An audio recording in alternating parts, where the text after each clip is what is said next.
Hello there, and welcome to Silent Space, the quiet little corner where curiosity can stretch out, settle in, and take a long, slow breath. Tonight, we're going to set out on a journey. Not a journey across oceans or mountains, but across the vast, invisible seas of our own solar system. It's a voyage outward, away from the warmth and light of the sun, past the familiar worlds we know, and into the deep, dark edges where the solar system blurs into interstellar space. Along the way, we'll visit planets, moons, and drifting fragments of ancient creation.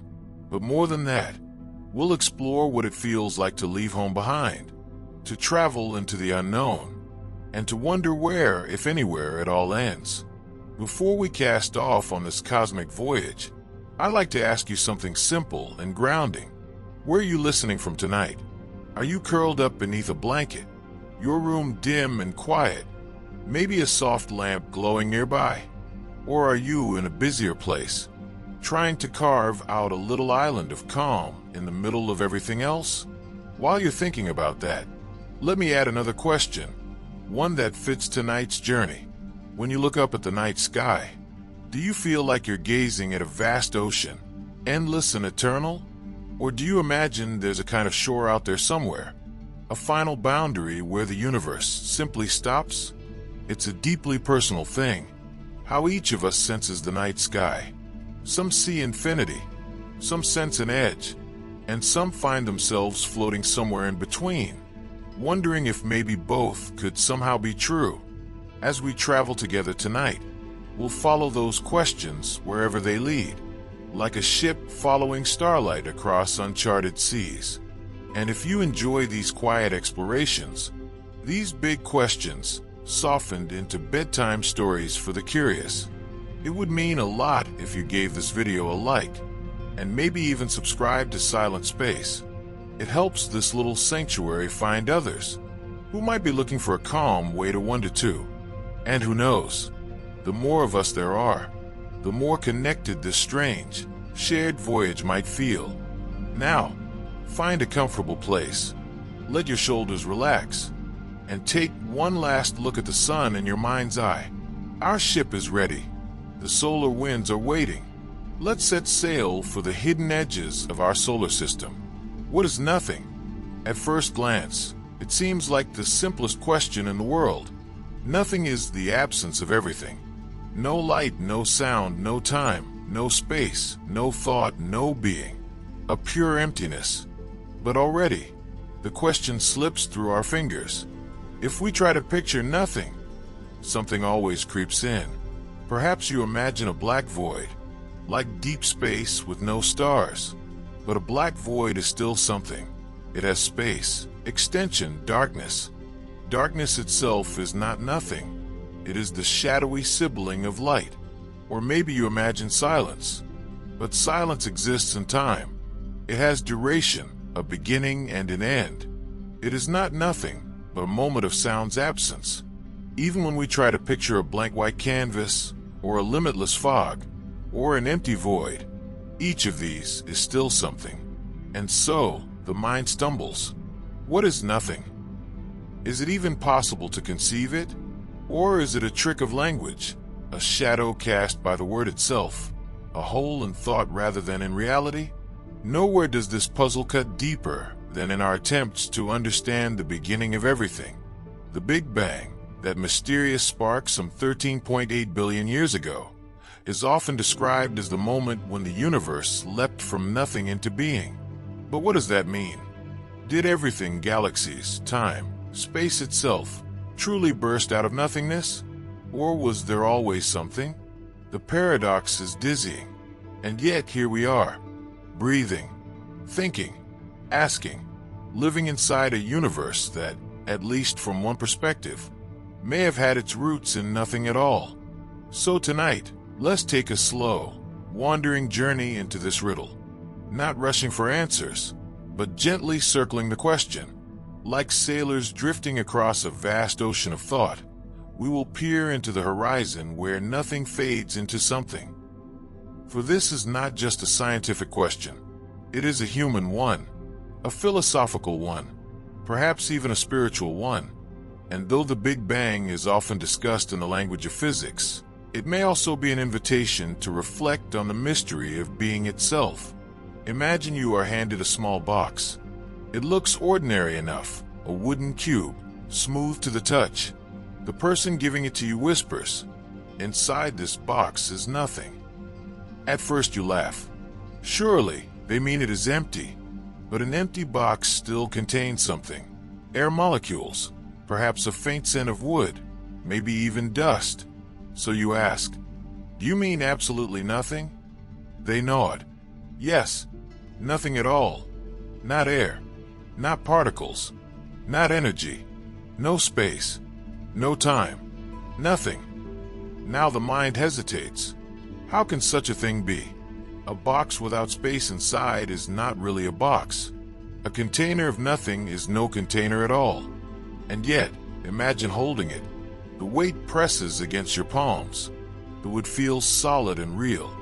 The promise of nothing within makes it heavier, stranger, more mysterious. This thought experiment is not about physics, but about the limits of imagination. Already you see the difficulty. To think of nothing is to think of something. Even when we try to subtract, the act of imagining gives it shape. Consider this. When you close your eyes and think of absolute nothing, what do you see? Perhaps a blackness. But blackness is still a presence. Perhaps a blank void, but that too is form. The very act of imagining introduces qualities. Emptiness, silence, darkness. None of these are true nothing. This puzzle has haunted philosophers for millennia. Parmenides, a thinker in ancient Greece, declared boldly, "Nothing cannot be." To him, non-being was an impossibility. Only being exists. The idea of nothing was an illusion of thought. Centuries later, Aristotle agreed. He argued that a vacuum, a true nothingness, could not exist, for nature abhors a vacuum.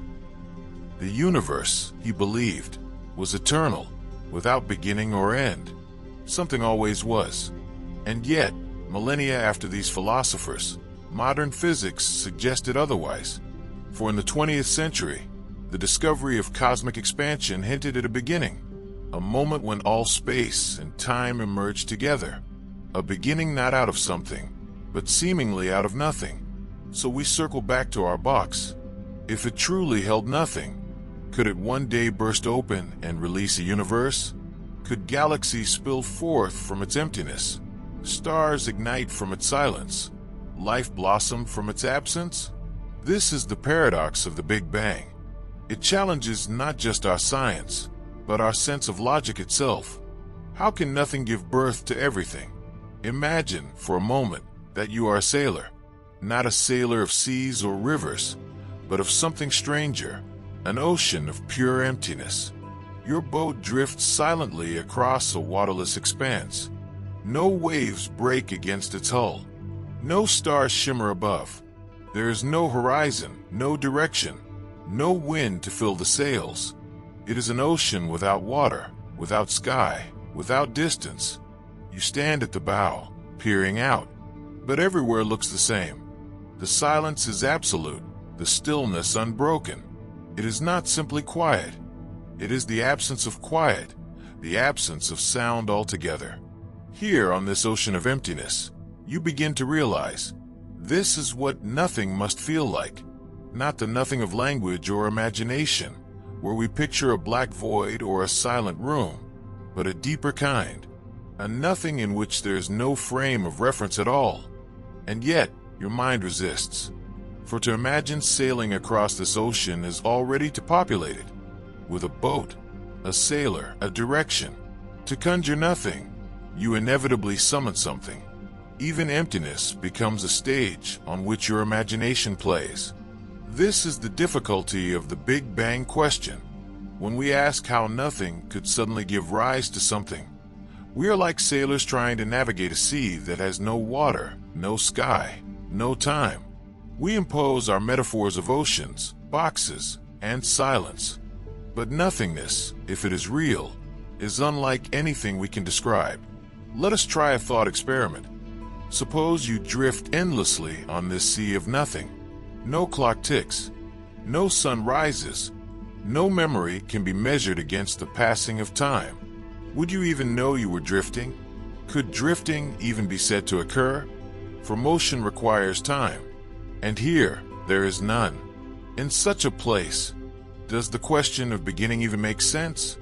Beginning implies change, a moment before and a moment after.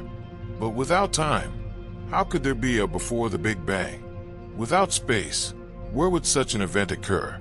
Without matter, what would it even mean for anything to exist? And yet, something happened, or at least, something seems to have happened. The universe is here. We are here. And the measurements of background radiation, the stretching of galaxies, the very laws of cosmology all point back to an origin, a moment when everything burst forth, expanding outward from a single, unfathomable beginning. To some, this suggests the universe emerged from nothing. To others, it suggests only that our concepts of time and causality fail at that edge, that what we call nothing may be a veil, behind which lies something we cannot yet imagine. Philosophers often describe nothingness as an ocean, precisely because of its paradoxical vastness. Like water, it is both formless and boundless, both empty and full of potential. From this shoreless expanse, perhaps, reality itself sailed into being. But here we must pause, for even to say nothing gave rise to something is to speak in riddles. Perhaps it is not that nothing produced the universe, but that the universe itself is the definition of somethingness. And before it, there was no stage, no nothing, no something, only absence, only non-applicability. Imagine again the sailor, standing on the silent deck. He stares across the horizon, waiting for a wave, a light, a sign. And then, without warning, the sea itself shifts. Not with a ripple, but with an explosion. Out of the stillness comes turbulence. Out of absence comes presence. And suddenly, the sailor is no longer alone on an empty ocean, but surrounded by galaxies swirling like storms, stars burning like beacons, planets orbiting like drifting islands. The ocean of nothingness has become the ocean of everything. And so we drift on this paradox. Nothing, it seems, is not the simple opposite of something. It is a question, a mystery, an ocean without horizon. And somewhere in its depths, perhaps, the spark of the Big Bang was struck. Space is not quiet at all. It is a restless ocean filled with invisible storms. And within those storms are countless tiny bullets racing endlessly. These bullets are what scientists call cosmic rays. Despite their name, cosmic rays are not rays of light in the ordinary sense. They're actually particles so small that you cannot see them, yet carrying enormous amounts of energy. They zip through the universe at nearly the speed of light, striking anything in their path, including our planet Earth. You're being struck by them even as you read these words, though you feel nothing. The story of cosmic rays begins in some of the most powerful and violent places in the universe. Many are born in the fiery depths of stars. When a star many times heavier than our sun runs out of fuel, it collapses and explodes in a supernova. This explosion is so intense that it can outshine an entire galaxy for a short time. In the chaos of that blast, particles are hurled out at unbelievable speeds, and some of them become cosmic rays. But not all cosmic rays have such well-known origins. Some seem to come from mysterious places we do not fully understand. They may emerge from the hearts of galaxies, from monstrous black holes that swallow matter and spit out streams of energy. Others might come from gamma-ray bursts, which are colossal explosions thought to be the most powerful events since the birth of the universe itself.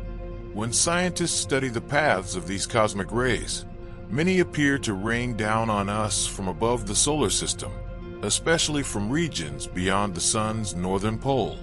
Most are protons, which are the building blocks of atoms. while some are heavier atomic nuclei like helium or iron. A smaller fraction are electrons. No matter their type, they're all dangerous travelers from far beyond our world. Cosmic rays strike Earth from every direction, but scientists have noticed something strange. There is a heavier concentration coming from above the ecliptic plane, that is from above the flat disk in which the planets orbit the Sun. Why does this happen? No one knows for sure.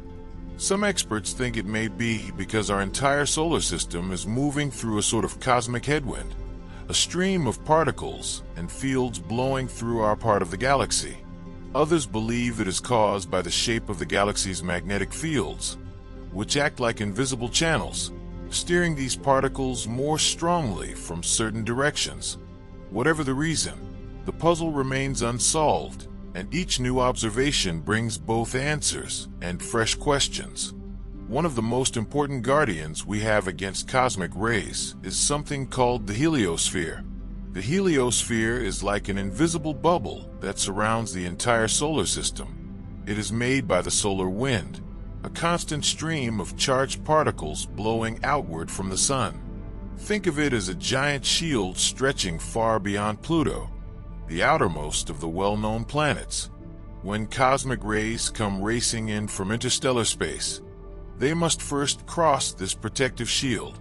Here, they encounter the solar wind and the Sun's magnetic fields.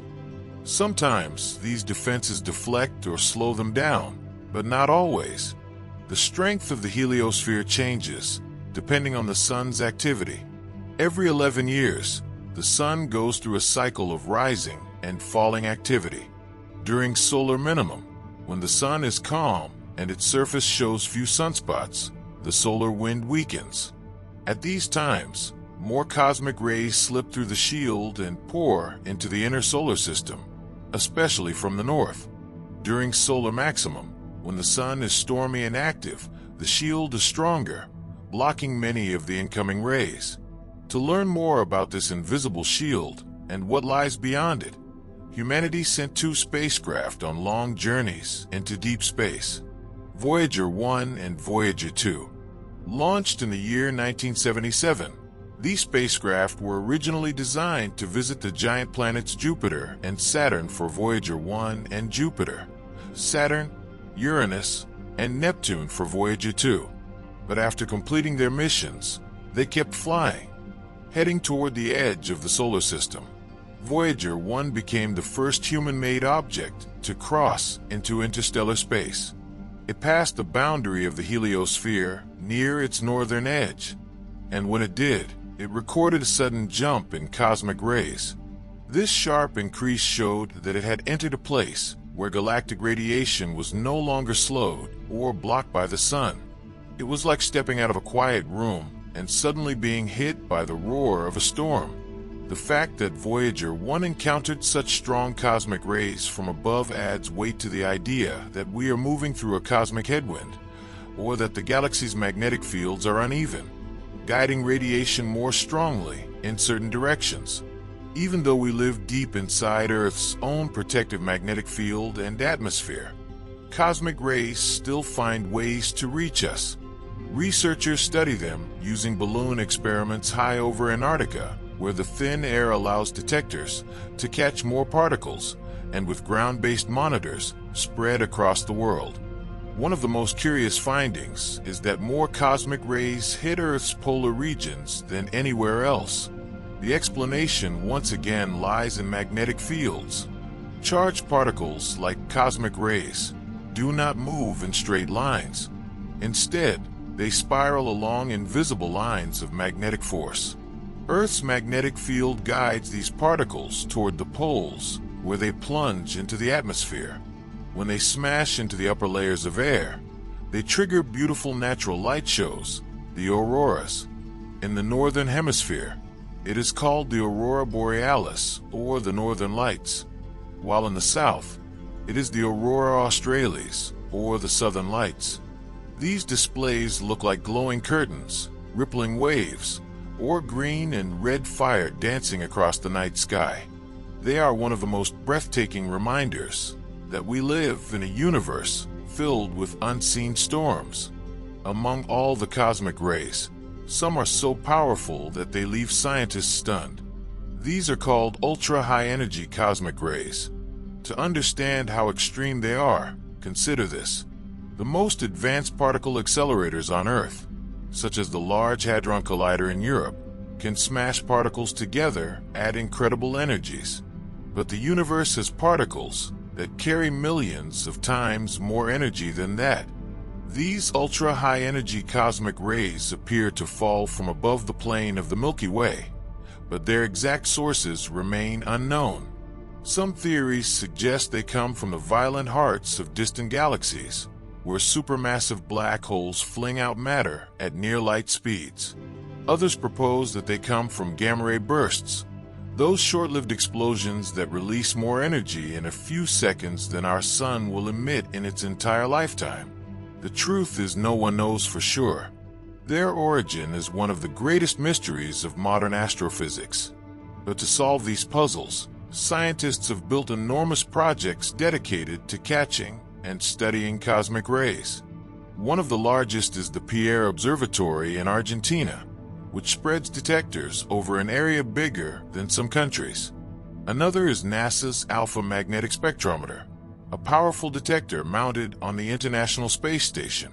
The Alpha Magnetic Spectrometer has made a particularly intriguing discovery. It has detected an unusual excess of positrons, which are the antimatter twins of electrons.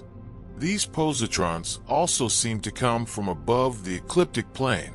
This strange finding has led some scientists to wonder whether they might be the result of dark matter, the mysterious invisible substance that makes up most of the universe's mass, annihilating itself nearby. Others believe they could come from unknown cosmic engines, just beyond the reach of our telescopes. While cosmic rays are fascinating for scientists, they're also dangerous for astronauts.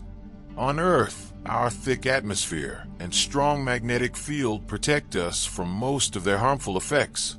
But in space, beyond these shields, the situation is different. Cosmic rays can pass straight through the walls of spacecraft. They can pierce the bodies of astronauts, damaging their DNA and increasing their risk of cancer. They can also interfere with delicate electronics, causing malfunctions in spacecraft systems. This presents a serious challenge for the future of space exploration. As humanity prepares to send astronauts to Mars and beyond, protecting them from cosmic radiation is one of the most pressing problems. Engineers are developing new kinds of shielding, smarter spacecraft designs, and better strategies for long-duration missions. The patterns of incoming cosmic rays, when and where they are strongest, are being studied carefully to help guide these solutions. There is another ingredient of the universe, something quiet, invisible, and easily overlooked, that actually makes up a huge part of everything. This mysterious ingredient is neutral hydrogen. Neutral hydrogen may not shine, sparkle, or roar like other cosmic objects, yet it is everywhere. It is one of the most widespread elements in the entire universe, and without it, stars could not exist at all. You can think of it as an enormous invisible ocean stretching beneath the main flat disk of our home galaxy, the Milky Way. Unlike the glow of stars or the energy blast from black holes, neutral hydrogen does not put on a show for the naked eye. It does something far subtler. It hums almost like a faint whisper across space. This whisper comes at a very special frequency, 1,420 megahertz. To a human ear, it would not sound like anything at all, but radio telescopes can pick it up. Astronomers describe it as the 21 centimeters line, a signal that has become one of the most powerful tools in all of astronomy. Neutral hydrogen, often written as Hi, is the simplest atom in existence. Imagine a tiny speck with just one proton at its center and one electron orbiting around it. That is all. No extra pieces, nothing fancy. It is the most basic building block of matter, the kind of atom that filled the young universe shortly after the Big Bang billions of years ago. On its own, One atom of hydrogen is much too small to notice. You could never point a telescope at a single atom, but the universe contains billions upon billions upon billions of them. When these atoms gather together in huge clouds, something remarkable happens. They start to give off faint radio signals. These signals are what astronomers detect when they tune their giant radio dishes to that 21 centimeters wavelength. The 21 centimeters line is not just a piece of trivia. It is the key that allows astronomers to see the unseen. Ordinary telescopes, which collect visible light, cannot pierce through every part of the galaxy. Dust clouds block their view, and stars outshine faint gases. But radio waves can travel through dust, meaning hydrogen clouds hidden deep within the galaxy suddenly become visible to us. By mapping the 21 centimeters line, scientists can trace the shapes and movements of gas all across the Milky Way. They can watch how hydrogen drifts, swirls, and collects into clumps that will eventually give birth to new stars. It is like switching on a special night vision mode that reveals the hidden framework of the galaxy. The most surprising discoveries are often made beneath the galactic midplane. If you think of the Milky Way as a great spinning disk, the midplane is the central flat surface where most stars and gas lie. But below this surface, in the darker and quieter regions, lies a hidden world. Here, the conditions are calmer and colder than in the bustling main disk. Instead of chaos, explosions, and the bright glare of stars, you find silence, emptiness, and purity. These are places where hydrogen clouds can linger undisturbed for millions of years. Radio surveys such as those from the Hi-4Pi and Gala-High projects have revealed that hydrogen below the galactic plane is not spread evenly. Instead, it gathers into enormous layered clouds. Some of these stretch across thousands of light years, twisting and curling like giant waves frozen in motion. These clouds drift slowly, pulled and sculpted by the rotation of the Milky Way and by the invisible tug of its gravity. One of the strangest features uncovered is something called the galactic warp. Imagine a spinning record lying on a turntable. If the record were perfectly flat, the Milky Way's disk would be even and smooth. But in reality it is bent. On one side it dips downward, and on the other side it arches upward. Our own solar system is not standing still on this record.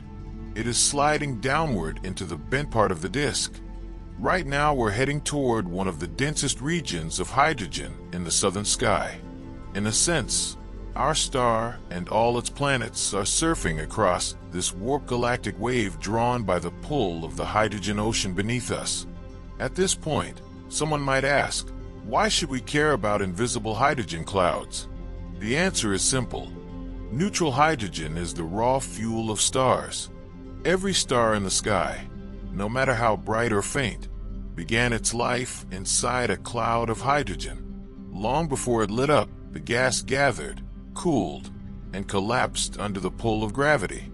Slowly, atoms squeezed together until nuclear fusion began in the center, releasing the light we see. Without hydrogen, none of this could happen. So when astronomers study the hidden hydrogen beneath the galactic disk, they are not just looking at empty gas. They are looking at the very first stage of star formation. It is like watching the opening scene of a cosmic drama long before the main characters appear on stage. In some ways, these gas clouds act like the memory of the galaxy. They carry scars from past events, collisions, mergers, and flows of material that shaped the Milky Way into what it is today. Just as a person's skin may hold scars from old wounds, the hydrogen carries echoes of the galaxy's long and violent history. Just as a person's skin may hold scars from old wounds, the hydrogen carries echoes of the galaxy's long and violent history. Not all of the hydrogen beneath the disk formed there naturally. Some of it is the wreckage from galactic collisions. Over billions of years, the Milky Way has swallowed smaller galaxies. As these smaller companions were torn apart by gravity, Streams of their gas were pulled downward into the halo of our galaxy. Two examples are the Sagittarius dwarf galaxy and the Magellanic Clouds, both neighbors of the Milky Way. Long ago, their gas was stripped away, forming wispy trails that continue to fall toward us even today. These streams crash into the surrounding halo gas, creating shock waves and compression zones. In some places, this sparks new star formation. In other places, it smothers it. Among the most puzzling objects are the so-called high-velocity clouds. These are massive clumps of neutral hydrogen racing through space at incredible speeds. Unlike normal gas clouds, they do not match the steady rotation of the Milky Way. Instead, they seem to be on their own paths, as though flung out or dragged in by some mysterious force. Where did they come from? Astronomers are still unsure. Some believe they're leftovers from ancient galactic collisions.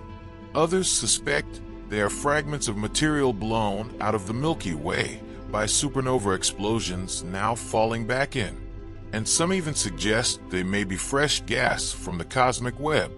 Vast rivers of intergalactic material slowly feeding our galaxy like gentle cosmic rain. One of the most famous examples of these strange objects is the Smith Cloud. This is a colossal body of neutral hydrogen currently approaching the Milky Way from below the disk. The Smith Cloud is massive enough to form at least 1 million new stars. It is racing toward us at nearly 240 kilometers per second. To put that in human terms, that is hundreds of times faster than a speeding bullet. In about 40 million years, the cloud will slam into the Milky Way's disk. When it does, the collision could ignite a spectacular burst of star formation in the southern half of our galaxy. It will be as though someone struck a match and set off a brilliant chain of new suns. Even before this grand event, the Smith Cloud is already sending shock waves into the hydrogen layers beneath the disk. These ripples give astronomers valuable clues about how gas behaves in deep, cold regions of space. By studying the Smith Cloud, scientists can better understand the endless cycle of gas falling in, stars being born, stars dying, and gas being returned to space. Our understanding of neutral hydrogen is only beginning. New technology is about to open up this hidden world like never before. The most exciting of these is the Square KM Array, which will be the largest radio telescope ever built. Once complete, the SKA will give astronomers an incredibly detailed three-dimensional map of hydrogen throughout the galaxy.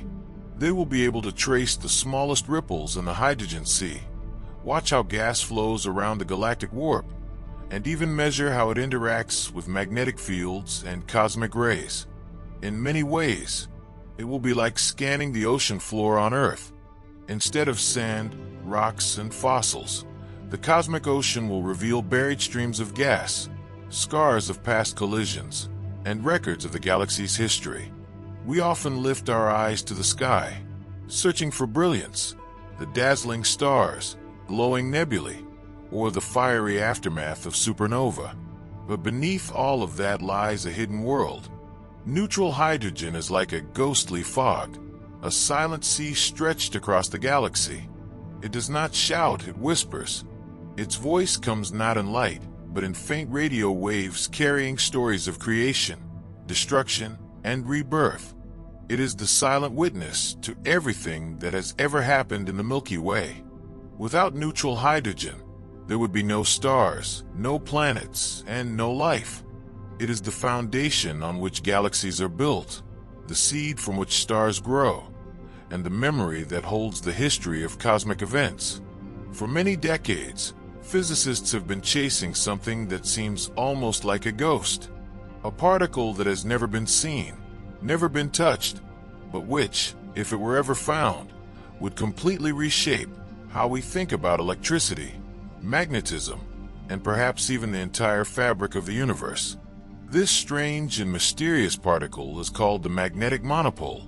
To understand why this idea is so important, we need to step back and look at the basics of how magnets usually behave. Everyone who has played with a bar magnet in school knows that a magnet always comes with two ends. One end is called the North Pole, and the other is the South Pole. If you snap that bar magnet into two pieces, each piece still has both a North Pole and a South Pole. If you break it again, the smaller pieces will also each carry both poles. No matter how much you cut it, you can never isolate a single pole. This behavior seems to be a fundamental law of how magnets work in our universe. Yet, the idea of the magnetic monopole suggests a completely different possibility. Instead of always coming in pairs, a monopole would carry just one pole alone. It would be purely north or purely south, standing alone without its opposite. At first glance, that might seem like nothing more than a curiosity, an oddball idea in physics. But if such a particle really exists, it would change everything about how we understand electricity and magnetism. It would be like discovering that all this time we had been reading only half of a story. Magnetic monopolies are not just the fantasies of overactive imaginations. They come naturally out of some of the most advanced and ambitious theories in modern physics. For instance, in the grand unified theories of physics, often shortened to GUTS, magnetic monopolies appear as natural consequences of the mathematics. These theories attempt to merge the different forces of nature, such as electromagnetism, the weak nuclear force, and the strong nuclear force, into one single elegant framework. In these grand blueprints of the universe, monopolies are predicted to exist as stable particles. They also emerge in certain forms of string theory, another deep and far-reaching idea that tries to explain all of reality as tiny vibrating strings of energy. In both these grand attempts to explain the cosmos, magnetic monopoles show up as important characters. That alone tells us something. These particles are not whimsical inventions, but rather expected actors in the deepest possible description of the universe. So the idea is serious. But if they exist, where should we look for them? The universe is vast, and monopolies are expected to be very rare. The leading theories suggest they were born during the earliest fraction of a second after the Big Bang, in the same way that other exotic relics, such as primordial black holes, may have been created.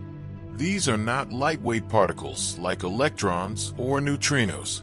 Instead, monopoles are predicted to be extremely heavy, perhaps thousands of times heavier than the familiar proton that makes up the heart of every atom. Because of this immense mass, monopoles would not zip through space at the wild speeds of cosmic rays. Instead, they would drift slowly, pulled along by the magnetic field lines of galaxies.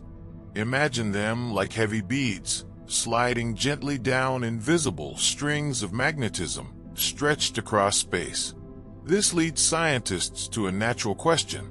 Where in the galaxy are the magnetic field lines cleanest and easiest to follow? Our home galaxy, the Milky Way, is a crowded and noisy place. Near the central plane of the galaxy, there are countless stars, glowing clouds of hot plasma, and turbulent storms of magnetic activity. Exploding supernovas, radio bursts, and winds from young stars all add to this cosmic noise. Searching for monopoles here would be like trying to hear a whisper in the middle of a roaring stadium. But if we look below the flat disk of the Milky Way toward the southern galactic pole, the situation changes. The further we move from the busy galactic plane, the calmer space becomes. There are fewer stars, less glowing plasma, and much quieter magnetic conditions. In these calmer zones, the galaxy's magnetic fields stretch out more smoothly, like long strands of spaghetti laid out neatly instead of tangled in a chaotic bowl.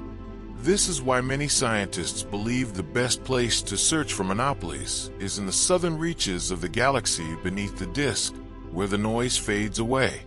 The hunt for magnetic monopolies is already underway, and it involves some of the most extraordinary instruments humanity has ever built.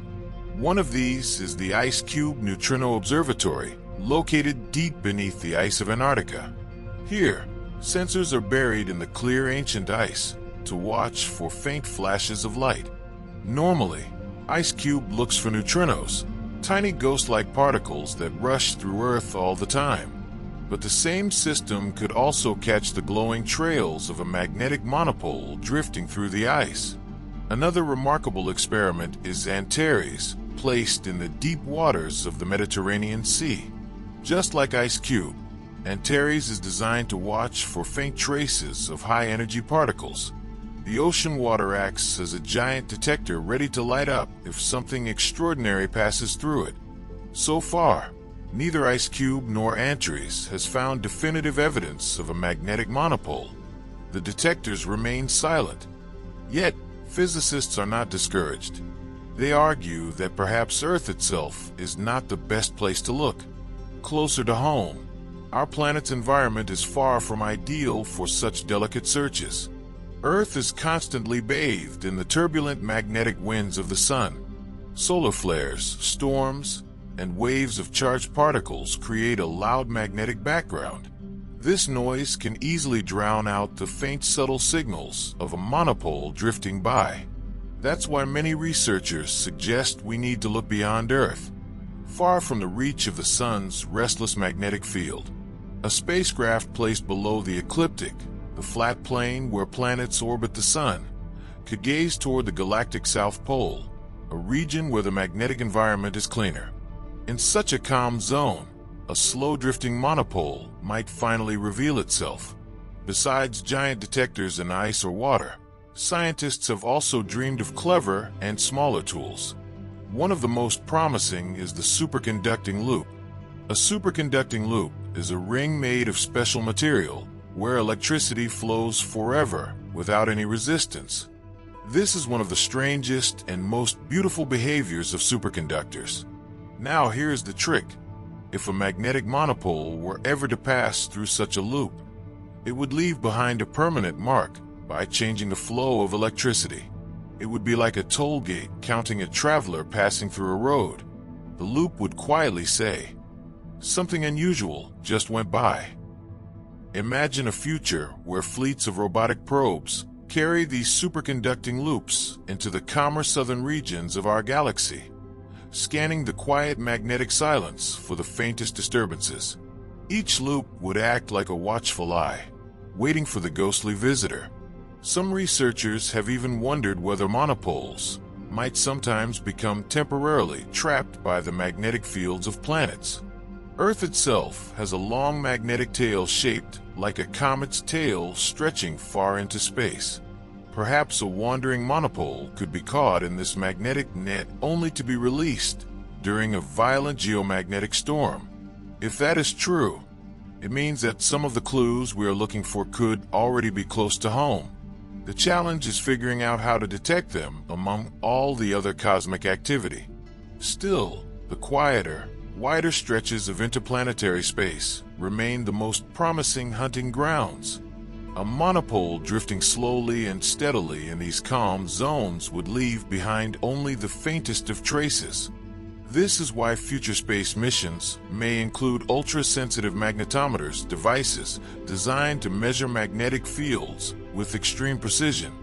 If tuned finely enough, they might finally catch the telltale fingerprint of a monopole. At this point, you might be wondering, why is everyone so obsessed with this elusive particle? Why spend decades searching for something that might not even exist? The reason is simple but profound. If magnetic monopolies are ever discovered, they will confirm some of the boldest predictions physicists have been making for over half a century. But more importantly, they may help answer one of the most puzzling mysteries of nature.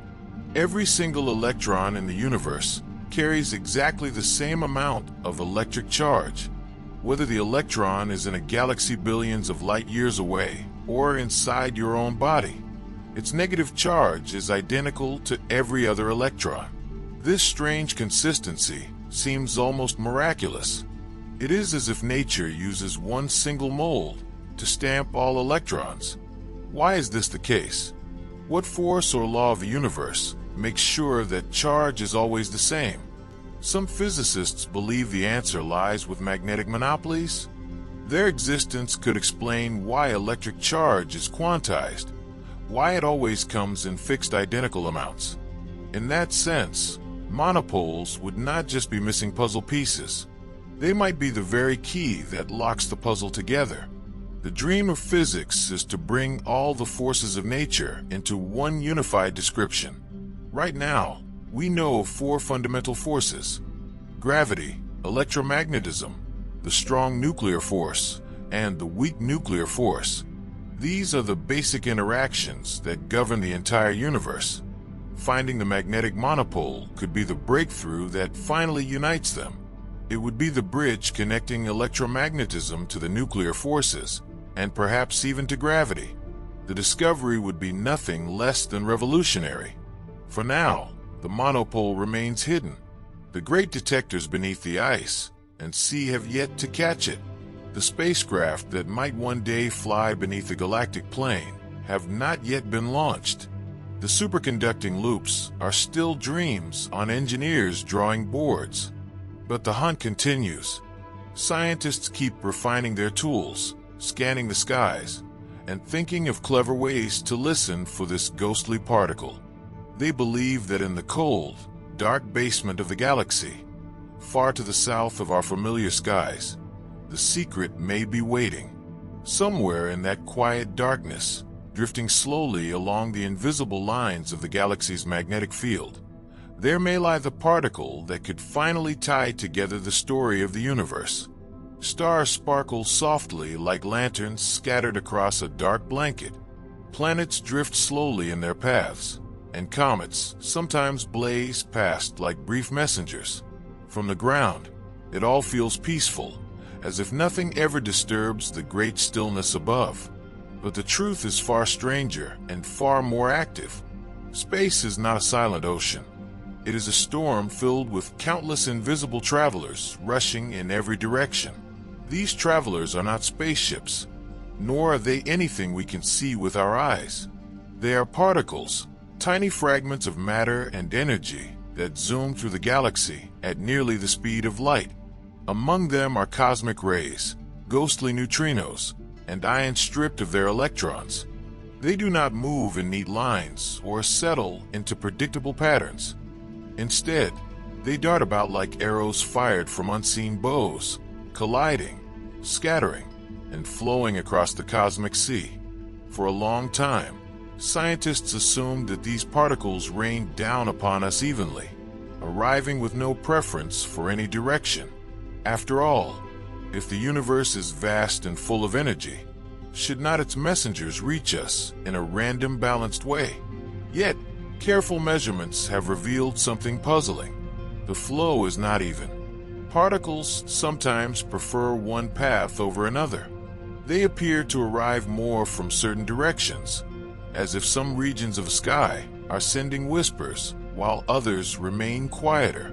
This imbalance has a name. Scientists call it anotropy, a word that simply means not the same in all directions. In other words, instead of being a smooth, even drizzle of particles, the cosmic rain is a little heavier in some parts of the sky and a little lighter in others. And the most curious part, a surprising number of these extra arrivals seem to come from beneath the plane of the sun, the invisible circular sheet in which our solar system makes its orbit around the center of the Milky Way galaxy. To understand why this discovery is so strange, we need to pause and look more closely at the idea of anotropy. Imagine standing outside during a rainstorm. If the rain falls straight down, soaking everything evenly, you would say it is isotropic. Same everywhere. But if the rain seems to blow harder from the east than from the west, leaving one side of you wetter than the other, then the rainstorm is nootropic. The same applies in space. If particles arrived evenly from all sides, we would say the cosmic shower is isotropic. But if more particles come from one direction than another, the shower is anotropic.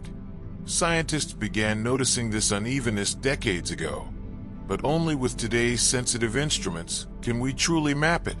Some of the most powerful detectors for this work are the Ice Cube Neutrino Observatory buried deep in the Antarctic ice, and satellite-based detectors like Pamela, and the Alpha Magnetic Spectrometer 02, also known as AMS-02, orbiting high above Earth.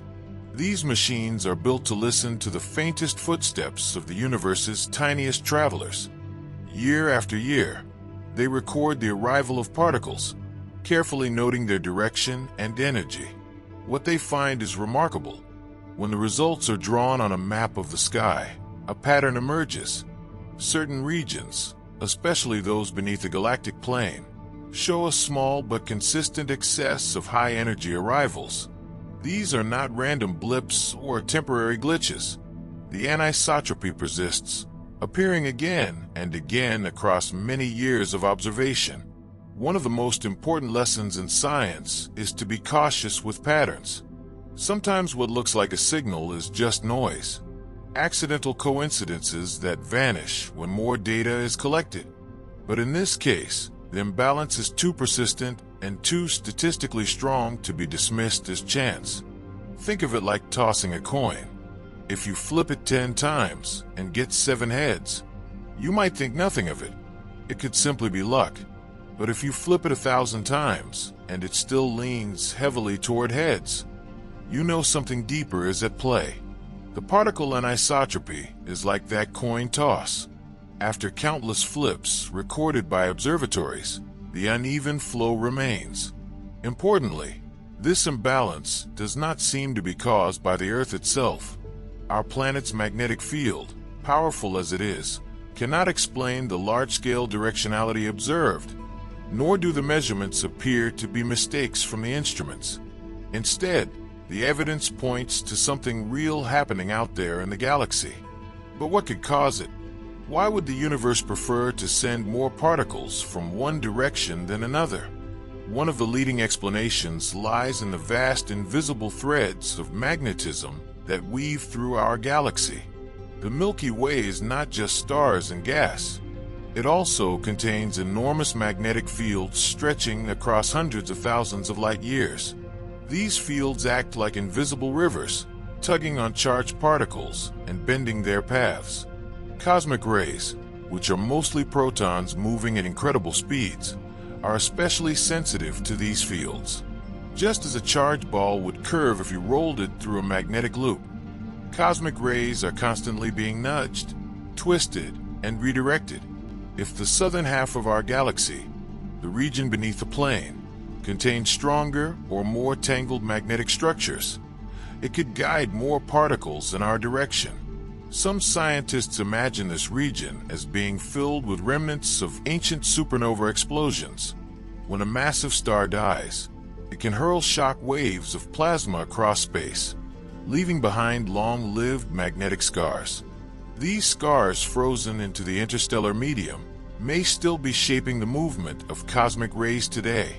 In a way, every particle that reaches us may be following the ghostly fingerprints of stars that exploded millions of years ago.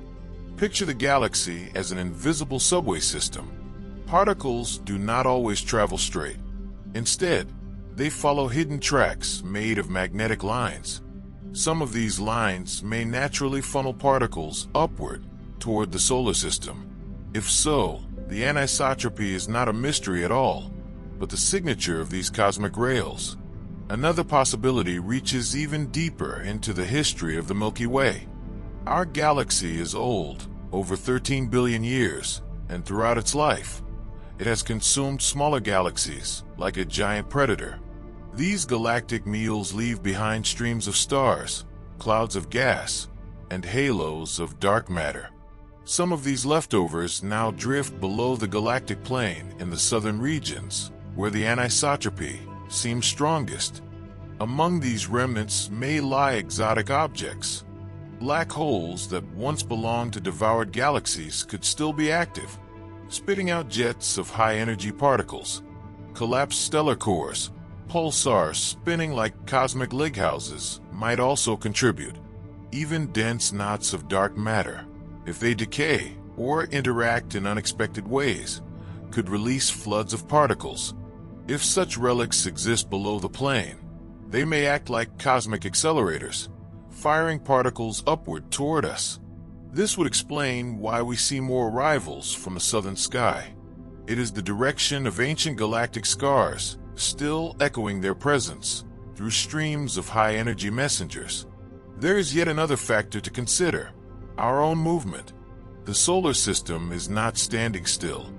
It orbits the center of the Milky Way at roughly 220 kilometers per second, carrying us around the galactic core every 225 million years.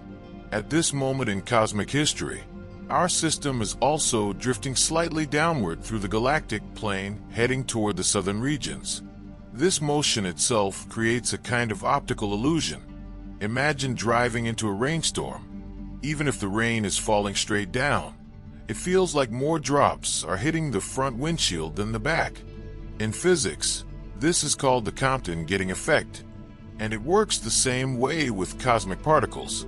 Because we are moving into the southern sky, particles arriving from below appear slightly more energetic than those from above. This does not fully explain the anisotropy, but it adds another layer. Our movement sharpens the differences, helping scientists separate real cosmic flows from mere observational biases. By combining data from observatories in both hemispheres and over many years, researchers are now building three-dimensional maps of particle flows around our solar system. These maps are like weather charts showing invisible winds of energy sweeping across space. And what they reveal is astonishing. The region beneath us below the galactic plane is far more active than once believed. Instead of being quiet and empty, it seems alive with energetic structures, hidden accelerators, and tangled fields. Even more intriguing, the anisotropies in cosmic rays appear to line up with other signals. For example, the Fermi Gamma Ray Space Telescope has detected gradients in gamma rays, bright emissions that also appear stronger in the southern sky. The IceCube Observatory has spotted bursts of neutrinos that seem to echo the same pattern. It is as if multiple messengers, cosmic rays, gamma rays, and neutrinos are all pointing toward the same hidden sources below the galactic plane. Are these alignments mere coincidences? Or are they telling us that something truly remarkable is lurking below the galactic disk? Scientists do not yet have a final answer, but many suspect we're seeing hints of undiscovered astrophysical structures, perhaps long-lived remnants of collisions, magnetic funnels guiding energy, or even exotic processes like dark matter decay. Whatever the cause, the message is clear. Space beneath our feet is not silent. It is whispering with stories carried by streams of particles that arrive from favored directions. At first glance, studying the uneven arrival of invisible particles might seem like an abstract pursuit far removed from daily life. But in truth, this research has deep importance. Understanding these flows helps scientists improve models of space weather, the storms of particles and radiation that can endanger astronauts and damage spacecraft. For future explorers traveling beyond Earth, knowing the shape and direction of these cosmic winds could be as essential as sailors once knowing the currents of the sea. It also reveals hidden details of our galaxy structure, mapping regions too faint or obscured to study with traditional telescopes. And perhaps most thrilling of all, anotropy may point the way toward new physics. If dark matter, the mysterious substance making up most of the universe's mass, decays or interacts in ways we have not yet seen, the evidence may arrive not in bright light, but in the subtle unevenness of cosmic rays. Most of us grow up learning that tides are about the ocean. We think of the sea pulling back to reveal wet sand and seashells, only to roll in again with foamy waves. Teachers explain that this happens because the moon's gravity tugs on Earth's waters. Some people might also know that stars near black holes can be stretched apart by extreme tidal forces. But tides are far more than something that makes waves crash on a beach or shreds unlucky stars near cosmic monsters. Tides, in the language of the universe, are about how gravity stretches, bends, and reshapes matter across unimaginable distances. These invisible poles ripple not just through seas, but through entire galaxies. Gravity is the great sculpture of the cosmos. It does not only keep planets locked to stars, or stars bound to galaxies. It also pulls at the very structure of galaxies themselves. In the southern reaches of our Milky Way, regions lying below the plane where the Sun and planets orbit, huge gravitational tides are slowly and silently rearranging how stars drift, how entire streams of gas twist, and even how the Milky Way itself bends. These cosmic tides are not quick like the rise and fall of the ocean. They take tens of millions, sometimes even billions of years. Yet their influence is enormous. They stretch the galactic disk, ripple the stars like waves in a lake, and might even play a hidden role in shaping the history of life on Earth.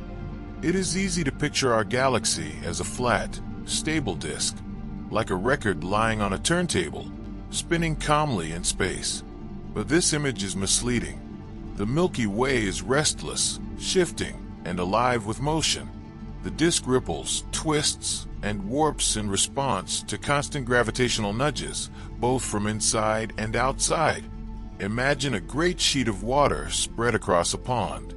Drop a stone into it and ripples spread out in circles.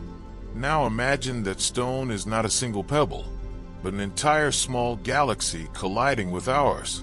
The ripples from such an event spread across tens of thousands of light years, bending stars, dust, and even invisible clouds of dark matter. This is exactly what has been happening as the Milky Way interacts with smaller companion galaxies that orbit around it. One of the greatest influences comes from a satellite galaxy with a poetic name, the Sagittarius Dwarf Spheroidal Galaxy. Though it is small compared to the Milky Way, it has had an outsized effect. Like a moth circling a flame, Sagittarius orbits in a tilted, stretched-out path that cuts right through the Milky Way's disk. Every time it plunges through, it shakes the disk, leaving behind ripples of stars and streams of debris. These ripples are not gentle. They're strong enough to stretch the southern half of the galaxy, tugging at the orbits of stars, including our own Sun. Even the elusive dark matter halo, which scientists believe surrounds the Milky Way, is pulled and reshaped by this ongoing collision. In many ways, Sagittarius is not simply orbiting. It is being devoured. The Milky Way is tearing it apart piece by piece, swallowing its stars and scattering them across the galactic disk. Long streams of Sagittarius stars now arc through the sky, a ghostly record of its slow destruction. But in dying, Sagittarius is also reshaping its killer. Sagittarius is not alone in influencing the Milky Way. Two other companions, the large Magellanic Cloud and the small Magellanic Cloud, play their own part. These galaxies orbit below the southern edge of the Milky Way's disk. Though smaller than our galaxy, they are massive enough to drag at it. Their combined gravity pulls at the Milky Way's outer regions, bending its ring of stars and gas. Picture a ship moving across the ocean. As it cuts through the water, it leaves behind a wake, a V-shaped pattern of waves trailing in its path. The Magellanic Clouds do something similar, but with stars and dark matter instead of seawater. As they orbit, they drag along part of the Milky Way's unseen halo, creating a gravitational wake.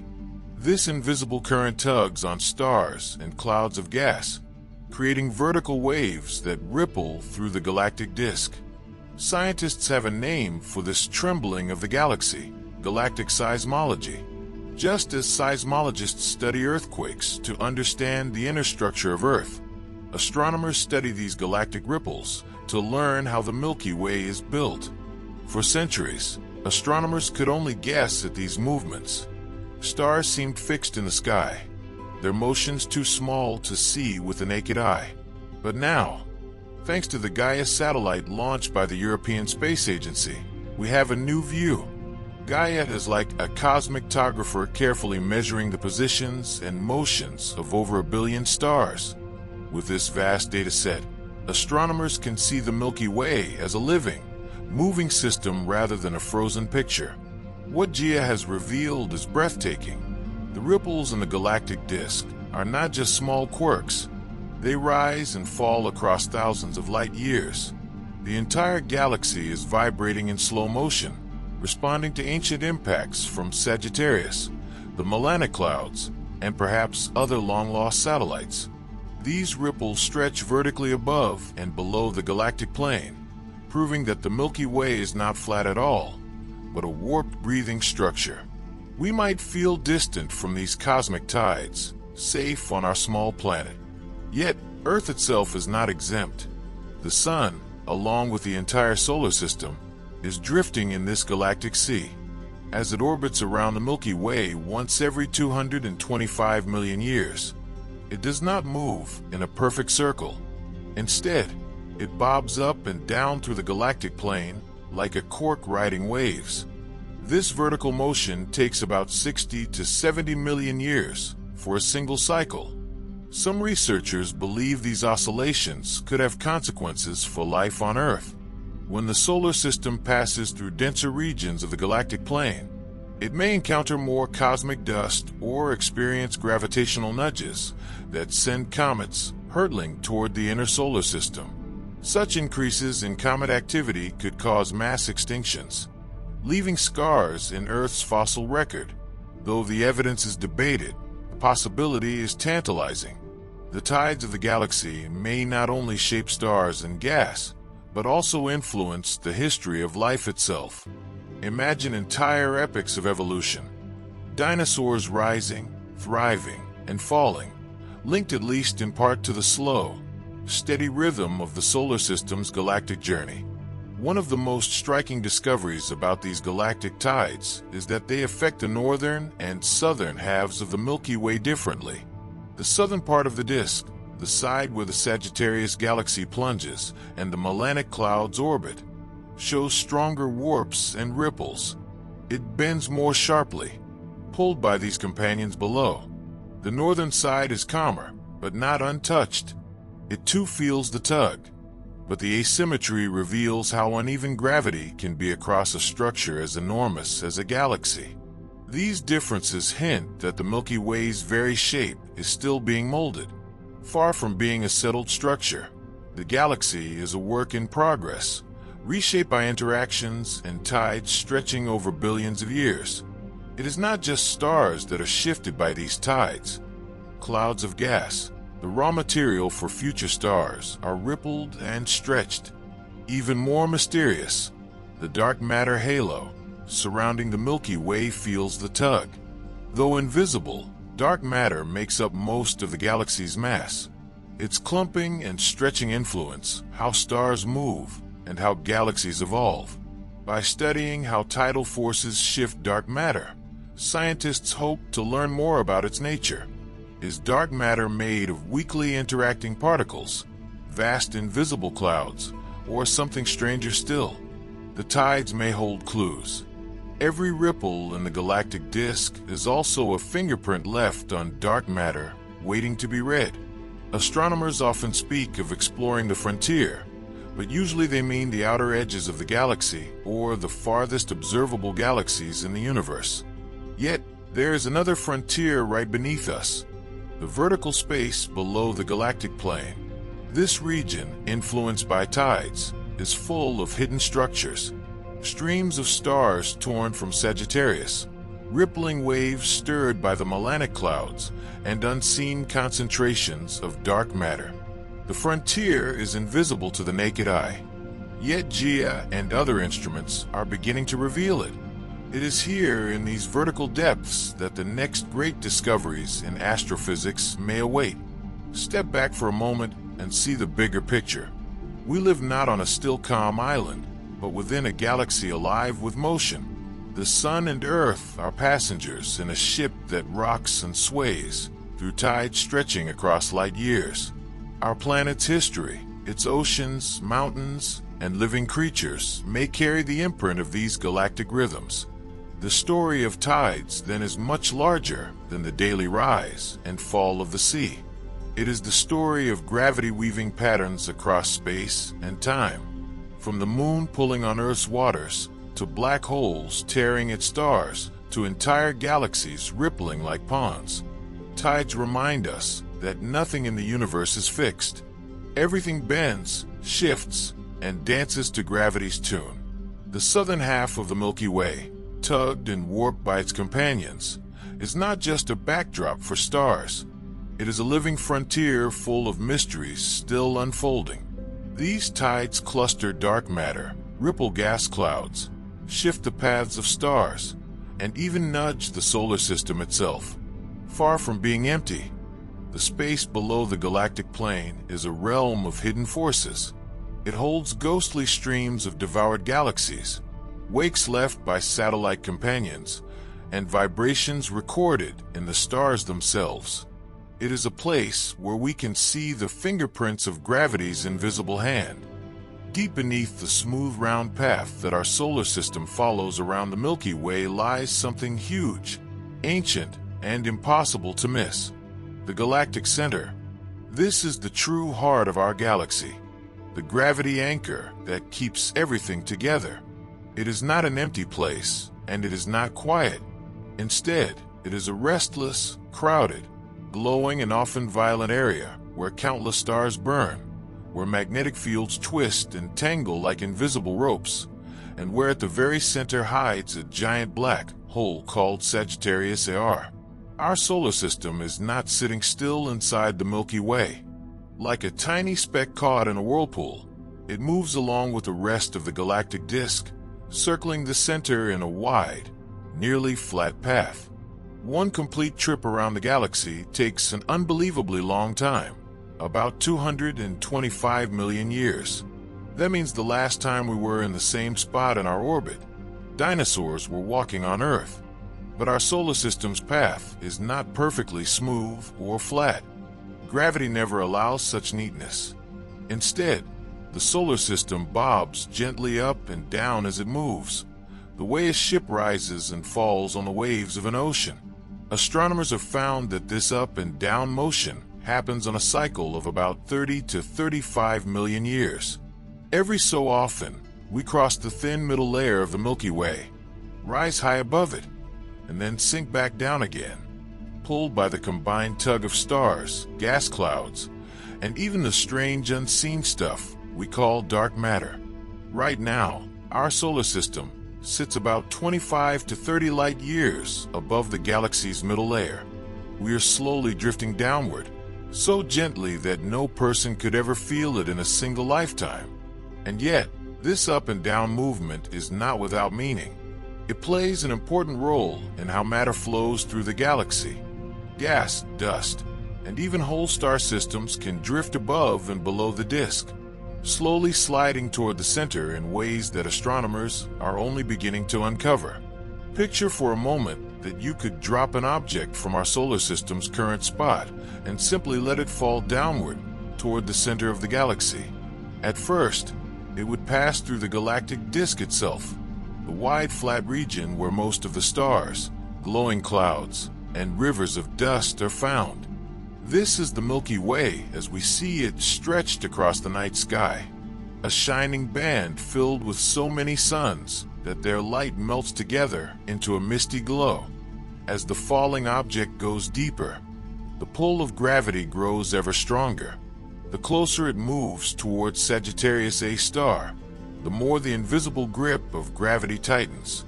Our sun lies about 26,000 light years away from the galactic center, so the object would have an extremely long way to fall. Each passing light year would make it faster. Space and time itself, the very fabric of reality, bend inward, steepening the fall as though the object was sliding down a giant invisible funnel. This imagined drop would never be simple or straight. The Milky Way is not a calm pond. It spins, and like a whirlpool, its inner regions spin faster than the outer edges. Anything falling inward from above or below would be caught in that spin. Instead of rushing straight to the center, the object would spiral, trapped in the swirling dance of the galaxy's arms. Its path would carry it through areas far thicker than anything near Earth. Regions where stars are packed so tightly that the night sky would blaze like a box of jewels. The spiral fall would carry it through the galactic bulge, a thick rounded cloud of old stars that glow red with age. Here, stars can be hundreds of times more crowded than in our quiet neighborhood near the sun. Along the way, the object would pass through giant gas clouds, cold and dark, where new stars are slowly forming. It would weave through magnetic strands unseen but powerful and enter the wild chaos of the central zone, where stars are born and die side by side in a never-ending cycle of creation and destruction. One especially interesting part of imagining a fall from beneath the galactic disk is that the southern half of our galaxy, the sky below the disk, has long been less explored than the northern half. For centuries, most of the world's big observatories were built in the northern hemisphere, which meant astronomers had a clearer view of the stars above the disk than those below it. That is now changing. New telescopes in the southern hemisphere, such as the Vista telescope in Chile, have started mapping the hidden southern skies. Soon, the powerful Vera C. Rubin Observatory will join them, giving us breathtakingly detailed pictures of areas we have only glimpsed until now. For the first time in human history, we will be able to study the southern path of this imagined fall toward the galactic center with the same detail as the north. As the object goes further, it would pass through stranger and harsher regions. Matter and radiation become denser. Magnetic fields twist tighter and snarl into wild shapes. Neutron stars, the collapsed leftovers of massive suns, hide like embers of cosmic violence. Stars crash into each other, and smaller black holes drift unseen, each a hidden trap in the dark. And finally, at the center of it all sits Sagittarius A star, a giant black hole with a mass of about 4,300,000 suns. Almost still, it anchors the galaxy with its enormous pull, shaping the paths of stars even tens of thousands of light years away. To come near it is to enter a place where light itself bends, where time slows, and where space takes on strange shapes. Although Sagittarius A star is fairly quiet now, marks in the sky show it was not always so calm.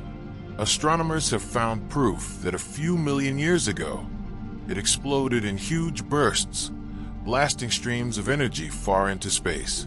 The leftovers of those blasts remain today as two giant bubble-shaped structures, the Fermi bubbles, that rise high above and below the galactic plane.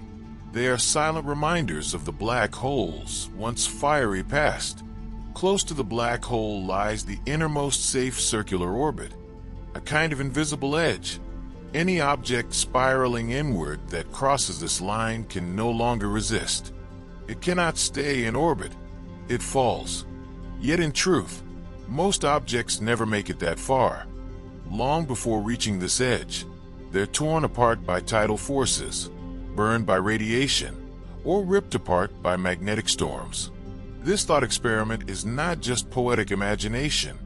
Astronomers take the idea of falling toward the galactic center very seriously.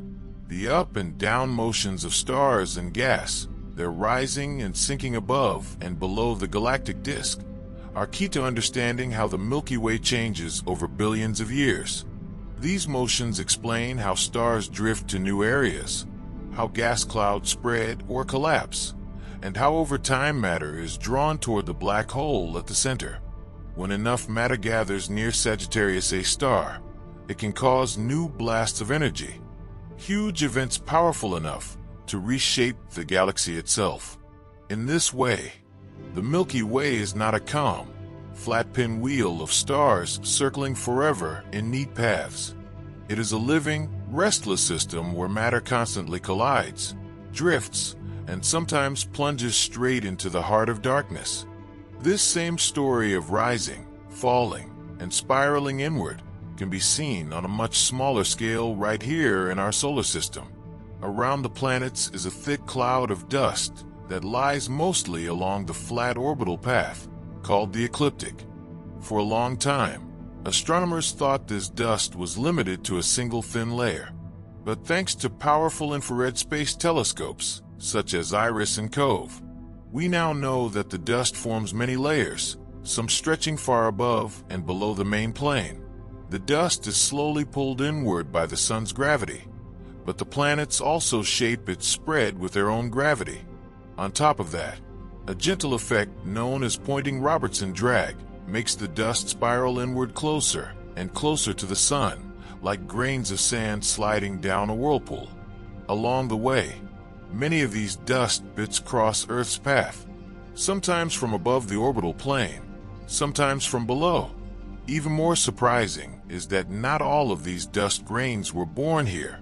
Some are interstellar micrometeoroids, tiny pieces of matter that come from outside our solar system. These wanderers rush in on sharp paths, entering the solar bubble from all directions. Readings from spacecraft such as Ulysses, Galileo, and Cassini show that a large part of this incoming dust comes from the direction of the galactic south, slicing through our system from below the planetary plane. These interstellar grains are unbelievably small and fast, so tiny that they are almost invisible, yet so quick that they hit with huge force. Most are too small to punch holes in spacecraft, but over long stretches of time, they can cause real damage. They scratch protective blankets, blur lenses, and sometimes pierce fragile solar panels. The International Space Station takes this threat very seriously. Its modules are wrapped in shielding, and its position is carefully adjusted to lower exposure during meteor showers. The smallest dust grains may not look like much, but when you're moving at orbital speeds, even a speck can hit like a bullet. To study and predict these hits, scientists use advanced tools, such as DRAGONS, short for Debris Resistive Acoustic Grid Orbital Navy Sensor. This device can detect dust hits in real time, helping researchers map the angles and speeds of incoming micrometeoroids. Many of these readings confirm that a large portion of them do indeed come from the southern sky, striking from beneath Earth's orbital plane. Future missions will face even bigger challenges. Spacecraft like Solar Orbiter, which already travels outside the main planetary plane, are beginning to sample dust in unusual paths.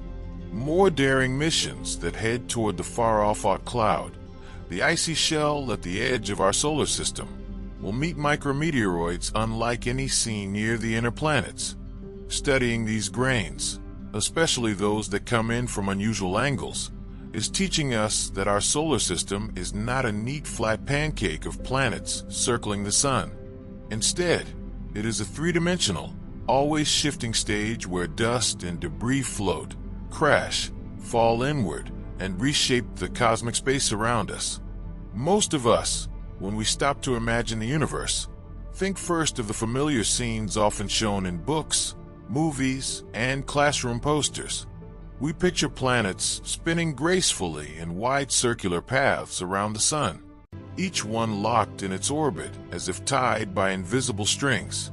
We imagine comets with long glowing tails sweeping across the heavens on their stretched-out journeys that take them close to the sun before flinging them far into the cold outer reaches of space.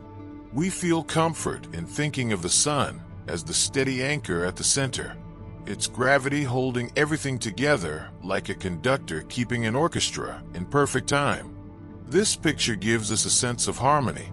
Planets move in reliable paths, orbits follow clear rules, and gravity quietly keeps the cosmic music going without fail.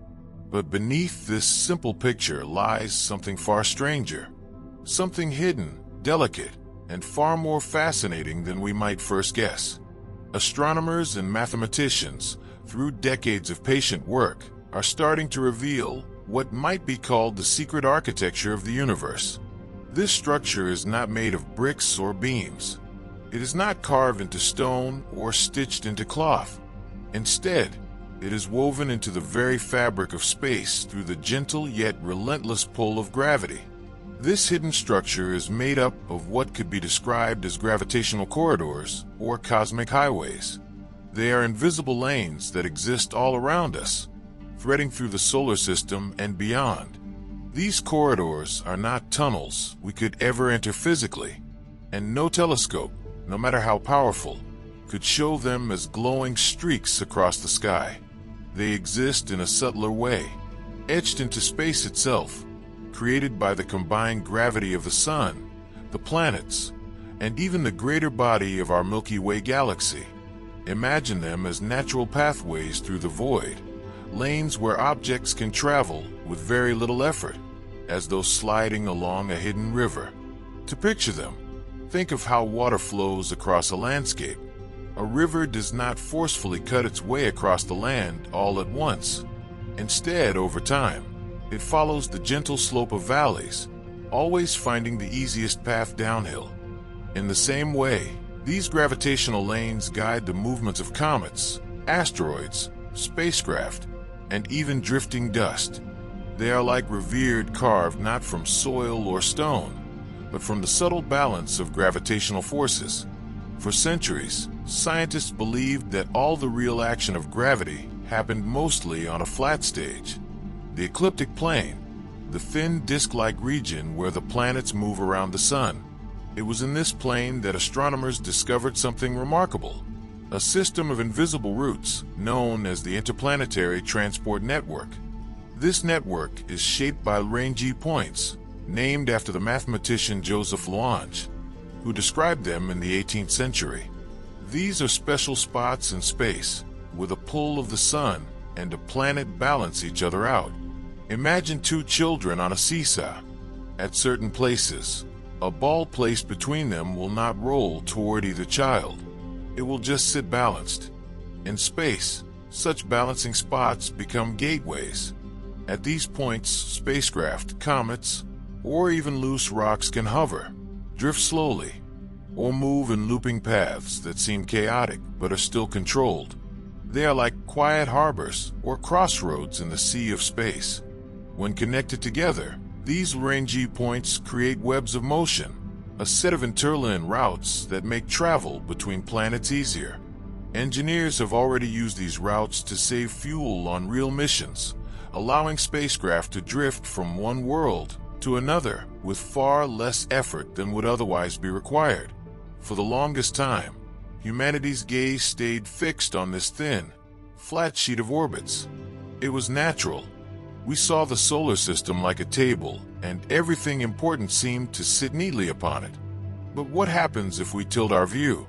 What if instead of looking only at the flat disk, we explore the hidden dimensions above and below? In recent decades, mathematicians and astronomers have dared to do just that. They turned to a famous puzzle in celestial mechanics, known as the restricted three-body problem. This problem asks what happens when three objects, say the Sun, a massive planet like Jupiter, and a much smaller traveler like an asteroid or a spacecraft interact with one another's gravity. The answer revealed something profound. Gravity is not flat. It does not simply form a smooth sheet across space. Instead, it folds, bends, and curves in all directions, creating a three-dimensional landscape. Imagine a map not made of hills and valleys of stone, but of pure gravitational energy. This landscape is filled with slopes, ridges, basins, and mountain passes. It is through these invisible features that secret routes open, not only across the flat planetary plane, but also above it and far below it. In these higher and lower regions, gravity creates valleys that act like downhill slopes. Just as water naturally flows into valleys, objects in space tend to slide into these gravitational channels. A spacecraft, if guided carefully into one of these lanes, could travel vast distances with very little fuel. It would be as though the ship were floating downstream on a gentle current, with nature itself providing the push. This is not only theory. In fact, space agencies have already begun to take advantage of these hidden lanes. NASA's Lucy mission, launched to study the Trojan asteroids near Jupiter, and the European Space Ice Juice mission, which is exploring Jupiter's icy moons, both rely on these natural highways. Instead of wasting fuel fighting against gravity, these spacecraft surf along the curves and slopes of space, turning a complex dance into a graceful glide. One of the most intriguing possibilities is that these gravitational corridors may not only stretch outward, but also funnel inward, diving beneath the sun's pull in areas where the influence of the planets is weaker. In such regions, gravity's lanes may act like channels guiding asteroids, comets, and even interstellar fragments toward the center of the solar system. Imagine an icy body drifting far away at the edge of the sun's domain, perhaps in a mysterious Oort cloud, which lies nearly 1 light-year away. Instead of tumbling in randomly, such an object might slide inward along one of these hidden paths, drawn gently like a leaf carried by a calm stream. This would explain why some comets appear in surprisingly neat trajectories, as if they were guided by invisible hands. At the heart of this entire system is the Sun. Its immense weight bends space itself, curving the very structure of reality. But the Sun is not alone. The whole Milky Way also plays its part. The galaxy has a dense midplane, a flat sheet filled with stars, gas, and dust. The combined pull of the Sun and this galactic midplane creates an even grander design. Gradients and slopes that open natural routes upward, downward, inward, and outward. Picture a spacecraft positioned beneath the Sun, aligned with one of these gravitational channels. With just the smallest push, it could ride the natural escape slope and be flung outward from the solar system, sailing gracefully into the southern skies and beyond toward distant stars and galaxies. What seems like magic is only the careful use of gravity's quiet architecture. These hidden lanes may not just be useful tools for the future. They may also have played a critical role in the past. Billions of years ago, when the solar system was still young and taking shape, countless icy rocks and small building blocks of planets were scattered across the outer disk. Many of them may have rained downward through these gravitational funnels, delivering water, ice, and essential minerals to the forming inner planets. This slow but steady delivery of material could explain why Earth has oceans, why Mars once had flowing rivers, and why the mixtures of elements on some planets appear uneven. The unusual tilts of some worlds may even be fingerprints of this ancient vertical infall, where streams of debris from above or below help shape the very architecture of our planetary family. But these corridors are not always smooth highways. Sometimes they act as traps. A small piece of rock, a drifting cloud of dust, or even a fragment of human-made spacecraft can fall into one of these pathways and become caught in an unusual orbit. Such objects may circle the Sun in tilted, looping, or chaotic paths, held in place for years, or even for billions of years by gravity's patient hand. This may explain why astronomers occasionally discover strange groups of rocks traveling together or mysterious clouds of dust hovering in tilted positions. Some of these trapped wanderers could be as old as the solar system itself, quietly drifting in hidden orbits while the planets move along their well-known tracks. Understanding these gravitational lanes is not just a matter of satisfying curiosity. It may be vital for the future of space exploration. Missions to the distant Kuiper belt, journeys into true interstellar space, or even strategies to push dangerous asteroids away from Earth could all depend on our ability to map and use these hidden highways. Instead of wasting enormous amounts of fuel, humanity could one day learn to move through the solar system with elegance and efficiency, gliding as naturally as a bird riding the wind or a fish drifting with the ocean's current. And if we can imagine this, perhaps other civilizations have already discovered it. If intelligent beings exist elsewhere among the stars, they may have long ago mastered the art of using gravitational corridors. Instead of building massive engines, they could be slipping silently along these invisible trade winds of space, traveling between star systems the way ancient sailors once followed ocean currents across Earth. Perhaps the universe is already threaded with such ancient routes, invisible to most, but patiently waiting for us to recognize them. Our spacecraft may one day follow in the wake of others who came before, gliding quietly along the timeless roads carved by gravity. Far above the shining star-filled band of our Milky Way galaxy, and equally far below, its crowded heart rise two of the most astonishing and mysterious structures that human beings have ever discovered in the universe. These vast shapes are not like stars or planets, nor are they like the graceful spirals of dust that swirl across the galaxy. Instead, they are strange glowing towers of energy so immense that they seem almost unreal. Astronomers call them the Fermi bubbles, two gigantic balloon-like forms that stretch tens of thousands of light years into space, filled with invisible light of the most powerful kind. They're not gentle clouds or soft halos. They burn with an energy so fierce that they slice across the galaxy like deep scars carved into the heavens themselves. From Earth, human eyes cannot see them at all, for they shine not with ordinary light, but with the blazing power of gamma rays, the strongest and most energetic kind of light known in the universe. The bubbles were first revealed in the year 2010 when NASA's Fermi Gamma Ray Space Telescope turned its gaze toward the central regions of the Milky Way. The telescope picked up two ghostly symmetrical towers stretching above and below the galactic plane, glowing faintly but unmistakably in gamma rays. Their discovery shook astronomers because no one had expected to find such structures hanging over the galaxy like cosmic lanterns. From that moment forward, the Fermi bubbles became one of the greatest mysteries in modern astronomy. Two colossal beacons daring scientists to uncover their origin. To understand the scale of these structures, one must picture the galaxy itself. The Milky Way is a giant spiral of stars, gas, and dark matter about 100,000 light-years across from side to side. At its center lies a bulging core crowded with stars and hidden by clouds of dust. Surrounding this disk and bulge is a faint halo of stars and invisible matter that extends much farther outward. Now imagine rising straight above and below this galactic disk. Two enormous lows. Each one stretches about 25,000 light-years into space.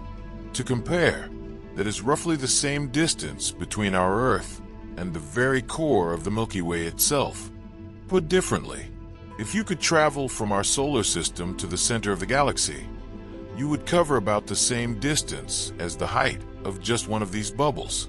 And there are two of them, one reaching upward, one downward, balanced perfectly on either side of the galaxy's shining midplane.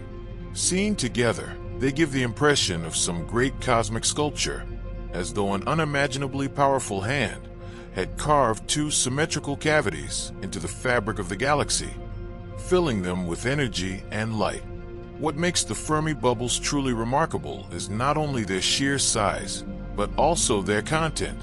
They are flooded with gamma rays, the most energetic kind of radiation in the cosmos. Gamma rays are very different from the familiar forms of light that human beings encounter in daily life. The warm glow of infrared light, the brightness of visible sunlight, and even the sharp beams of X-rays used in hospitals. All of these are weak compared to the staggering intensity of gamma rays. These rays carry energies millions or even billions of times higher than visible light. And unlike ordinary light, gamma rays are born only in the most extreme and violent places in the universe. They appear when stars explode in supernova, when black holes rip matter apart as it falls into their gravity, or when particles slam into one another at nearly the speed of light. They are the signatures of cosmic violence, the fingerprints of titanic forces. That is the energy filling the Fermi bubbles. Imagine two balloons, each the size of a quarter of the galaxy, swollen not with air, but with the fiercest light known to science. Another astonishing feature of the bubbles is how sharply defined they are. Many structures in astronomy, nebula, halos, clouds of gas fade gently into the background of space, blurring at their edges. But not the Fermi bubbles. They have crisp, almost blade-like boundaries. as if their surfaces were carved with a razor of cosmic energy. They do not blend softly into the galaxy's background haze. Instead, they appear like two towers of light that pierce straight into the galactic halo. The halo itself is an enormous ghostly region surrounding the Milky Way, filled with thin gas, faint stars, and the mysterious dark matter that holds the galaxy together. The bubbles rise into this space like monumental pillars, pressing against the halo gas, squeezing it and heating it. Inside the bubbles, astronomers have detected plasma heated to extreme temperatures, high-energy particles racing at unimaginable speeds, and magnetic fields twisted into tangled shapes. Even more incredible, the bubbles seem to be expanding, pushing outward into space at nearly 1,000 kilometers per second. That means that in the time it takes for a human heart to beat once, the edge of a bubble swells outward by hundreds of kilometers. No human machine could ever approach such speed. It is pure galactic power at work. Yet with all their size, brightness, and sharp definition, the bubbles pose a riddle. What made them? When astronomers first examined them, they searched for obvious causes. Perhaps they thought a cluster of supernova explosions had gone off in the galactic center, hurling matter and energy outward. Or perhaps a region of intense star formation had driven winds powerful enough to carve out the bubbles. But no such nearby event was found. There was no evidence of a massive starburst or of a chain of supernovae strong enough to explain such enormous structures. The puzzle forced scientists to look deeper, to consider the most powerful engine known in the galaxy, the supermassive black hole at its very core. At the center of the Milky Way lies Sagittarius A star, a black hole weighing about 4 million times the mass of our Sun. Today, it is relatively quiet, lurking silently, nibbling occasionally on stray clouds of gas. But black holes are known to have tempers. In other galaxies, astronomers have seen black holes devour matter in great feasts, blasting out colossal jets of particles and radiation in the process. What if millions of years ago, Sagittarius A had such an outburst? Imagine the black hole swallowing vast clouds of gas, becoming active, and spewing out twin jets of particles upward and downward from the galactic plane. These jets would have carved their way into the halo, heating the gas, twisting magnetic fields, and filling the sky with gamma rays. Over time, the jets would have slowed, faded, and spread into the balloon-like shapes we now see as the Fermi bubbles. In this view, the bubbles are the fossils of a black hole's tantrum, glowing reminders of a long-ago eruption at the galaxy's heart. But not all scientists agree. There is another possible story. Perhaps the bubbles were not born from the fury of the central black hole at all. Perhaps they were sculpted by a starburst event, a time when stars were born in an overwhelming rush near the galactic center. In certain conditions, clouds of gas can collapse so quickly that thousands or even millions of stars form within a relatively short cosmic time. Such frenzies of star formation release tremendous amounts of energy. Young stars produce fierce winds of gas and radiation. Some of them quickly explode as supernova, adding their blast to the storm. Together, these forces can push material outward from the galaxy's heart in massive flows. Such starburst winds could easily carve bubbles into the halo, pushing out hot plasma and leaving behind giant lows filled with radiation. If this is true, then the Fermi bubbles are monuments not to a black hole's rage, but to a storm of newborn stars long since gone quiet. Whichever story is true, the result is the same. Two enormous lows of energy glowing faintly after millions of years, standing as silent reminders of a forgotten catastrophe in the Milky Way's past. And the bubbles are not simple in their design. Within them, astronomers have found layers of energy.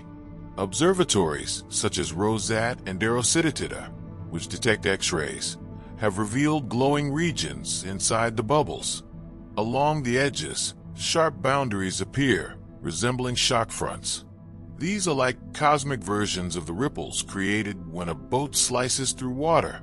Pressure waves marking the boundaries, where the bubbles push against the thin halo gas. Even more fascinating, the bubbles may be unstable. Some studies suggest that they are not perfectly steady structures, but are shifting, swelling, or fading over time, depending on how the pressure inside them struggles against the surrounding halo. Their symmetry, however, points directly back to the galaxy's core, leaving little doubt that their birth came from deep within. This raises another question. Is the Milky Way unique in having such bubbles, or are they part of a larger galactic pattern? The evidence suggests the latter. Other galaxies show similar structures. For instance, the galaxy known as Centaurus A displays giant lows of radio energy extending outward from its center, much like the Fermi bubbles. These examples hint that such eruptions are not rare accidents, but may be a natural stage in the life of spiral galaxies. Perhaps galaxies occasionally flare with energy from their cores, whether through black hole eruptions or starburst winds, leaving behind glowing bubbles that linger for millions of years from Earth. No stargazer can ever see the Fermi bubbles with the naked eye. They are invisible to ordinary sight, hidden from human vision because our eyes cannot detect gamma rays. To us, the night sky appears full of stars, constellations, and the hazy band of the Milky Way. But through the eyes of a gamma ray telescope, the sky transforms. The familiar constellations vanish, drowned in the overwhelming glow of the bubbles. Instead of Orion, the Scorpion, or the Great Bear, one would see two colossal pillars of light stretching above and below the Milky Way's shining disk. They would look like monuments carved into the heavens, ancient towers standing as reminders of the forces that once shook the heart of the galaxy. Music, far below the familiar stage on which our solar system drifts. Beneath the great disk of the Milky Way, with its swirling lanes of stars, gas, and dust lies something far more peculiar than a drifting comet or a faint nebula. It is not a loose cloud of particles, nor a wandering star that has lost its way. Instead, it is something much deeper, something written into the very fabric of space itself. It is like a scar, an icy bruise, a wound etched not in matter, but in light. And not just any light. This mark is imprinted on the oldest light that human eyes have ever glimpsed, the dim echo of the universe's birth. This peculiar mark is found in what astronomers call the cosmic microwave background radiation, often shortened to CMBB. To understand it, imagine the universe as a grand stage play that began nearly 14 billion years ago when the Big Bang, the enormous burst that created both space and time, set everything into motion. The CMBB is the fading afterglow of that beginning. It is the soft echo left behind, like embers cooling after a fire, or like the fading glow of a sunset that lingers long after the sun itself has dropped below the horizon. If we look at the sky with our normal eyes tuned to visible light, we see the stars scattered like diamonds on black velvet. We see galaxies and the colorful fogs of nebula. But if we could switch our vision into microwave light, much longer waves of energy that are invisible to us, we would discover something astonishing. We would see that the entire sky in every direction is covered by a faint even glow. It is as if someone painted the heavens with a dull uniform brush. This is the CMBB, the after-image of creation. But here is the strange part. This glow, while almost uniform, is not perfectly smooth. Hidden within it are tiny ripples, patches that are a little warmer and patches that are a little cooler. The differences are incredibly small, only millionths of a degree. Yet, these minute variations are cosmic treasure. They are the fingerprints of the early universe, the tiny seeds that later grew into all the grand structures we know. Galaxies, stars, planets, and even ourselves. Without these delicate ripples, the universe would have remained an endless soup of gas with no stars ever lighting up the darkness. Among these delicate ripples lies something that has puzzled scientists for decades. A single region far larger and stranger than the rest. It is not just a subtle variation. It is a great hollow, a cold scar in the otherwise gentle glow. Astronomers call it the cosmic microwave background cold spot, or simply the cold spot. The cold spot rests in a southern constellation named Uranus, a long winding river of stars. It lies well below the sun's ecliptic path, the invisible line that traces the sun's yearly journey across our sky, and even deeper beneath the central plane of the Milky Way. This makes it part of the Great Southern Sky, a region less familiar to many people in the Northern Hemisphere, but rich in myth, history, and cosmic mystery. The cold spot is not small. It spans nearly 5 degrees across the heavens. To understand how vast that is, think of the full moon.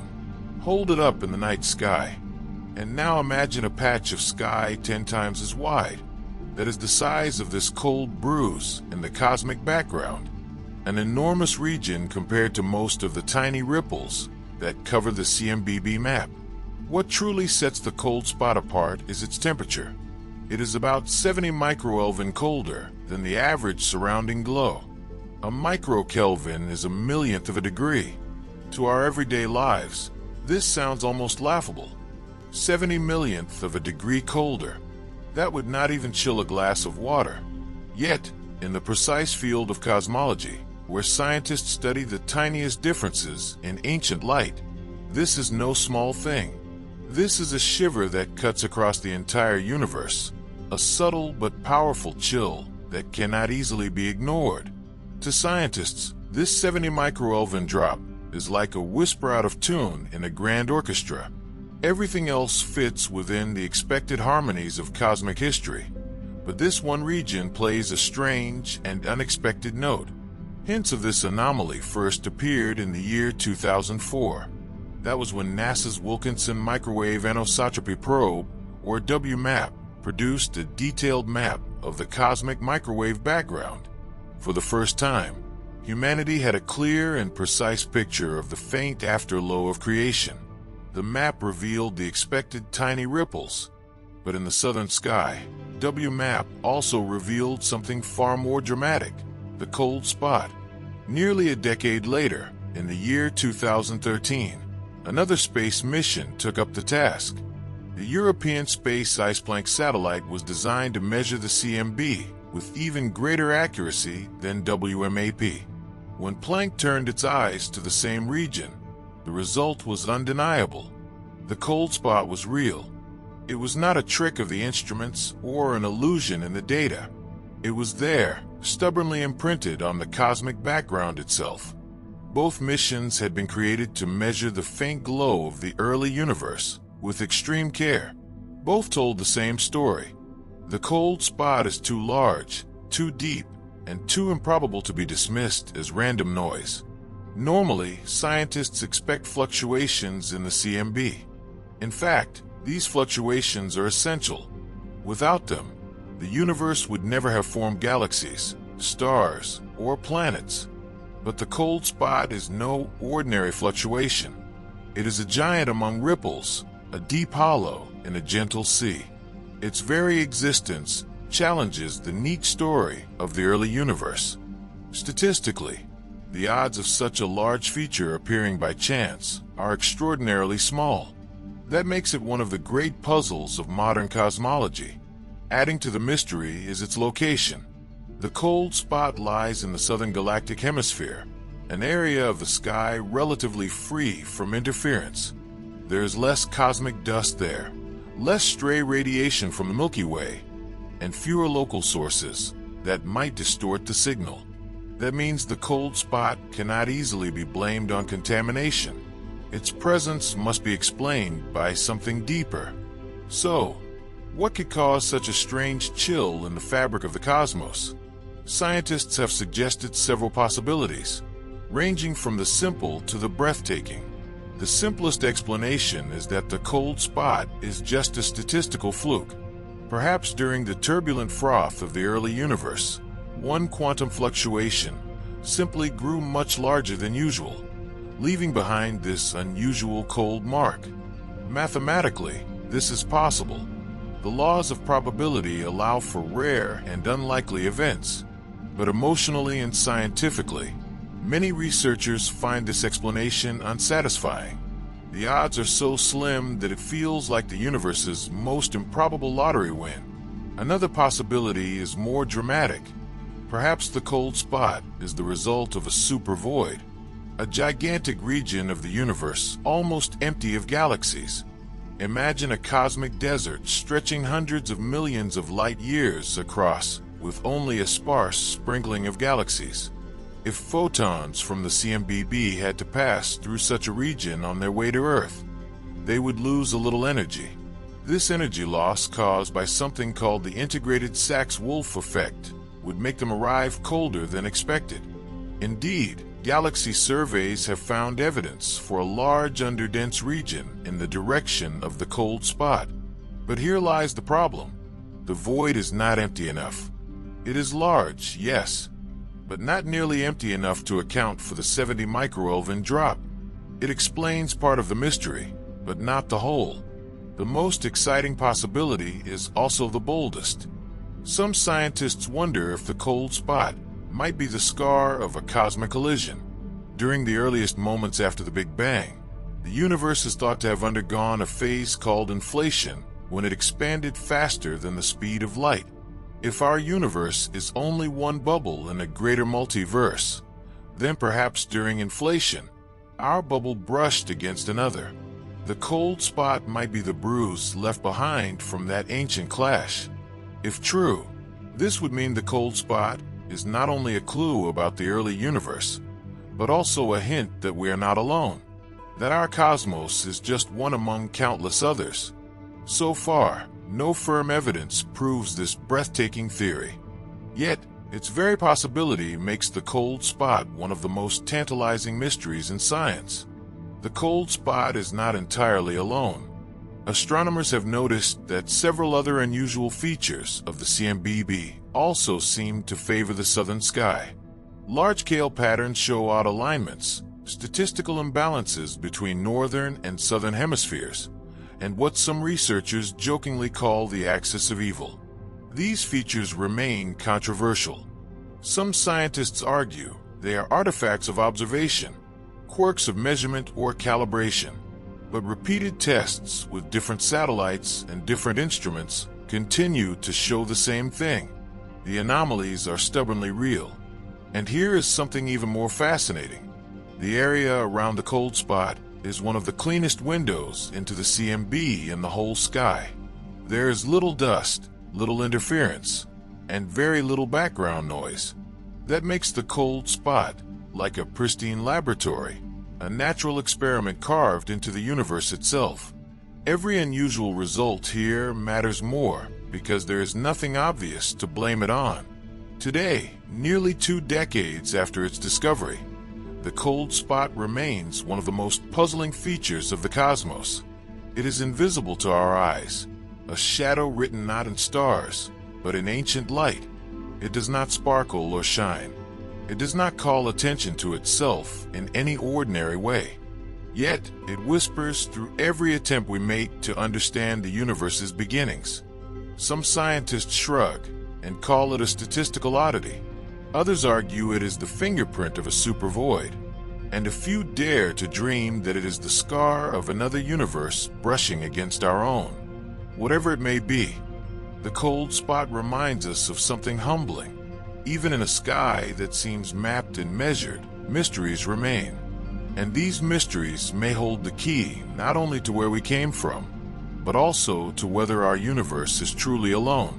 For centuries, astronomers have spoken of something called the galactic North Pole, a direction in space that points away from the flat plane of our galaxy.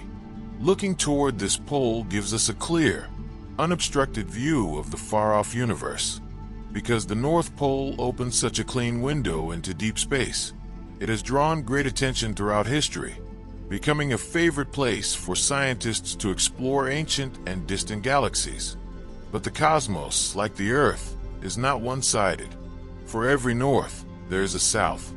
Just as the galactic North Pole offers its view of the universe, its opposite, the galactic South Pole, holds its own unique perspective.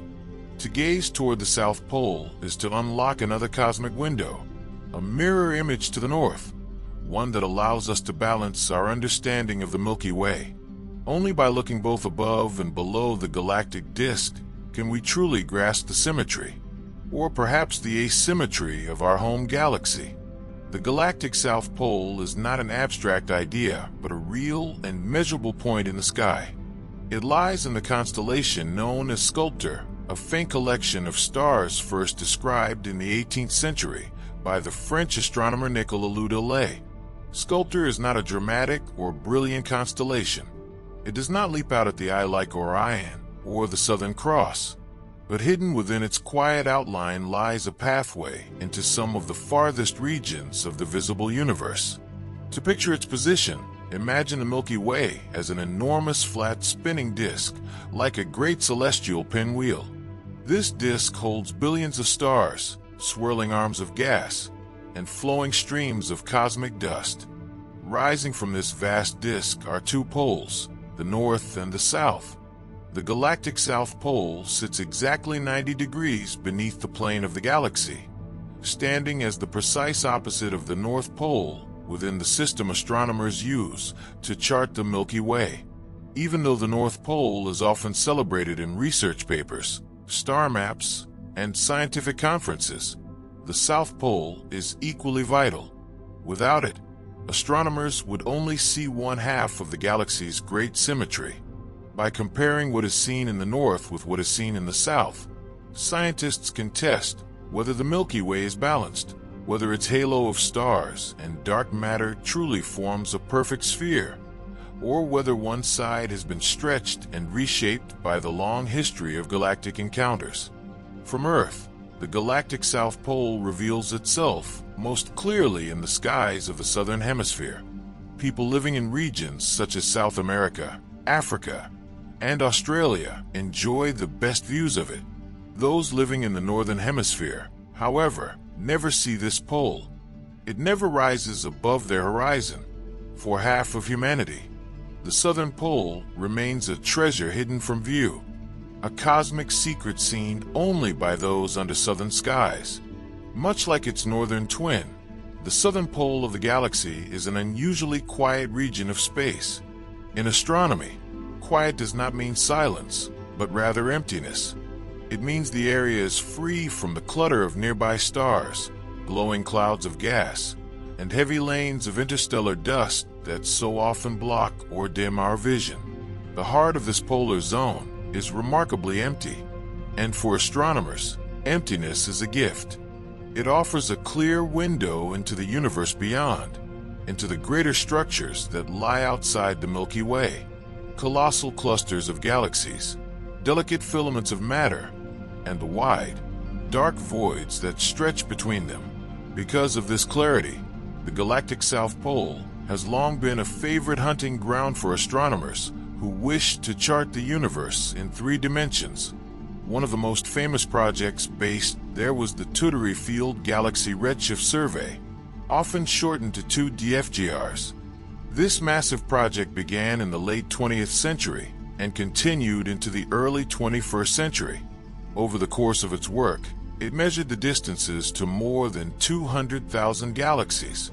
It was one of the most ambitious surveys of its time.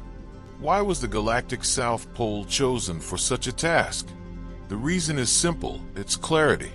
Because this portion of the sky holds little dust or gas, it experiences extremely low extinction, a term astronomers use to describe how light is dimmed or blocked by material inside the Milky Way. With so little interference, the view from this region is sharp, bright, and undistorted. It provides one of the cleanest cross-sections of the universe available, a priceless window into the structure of the cosmos.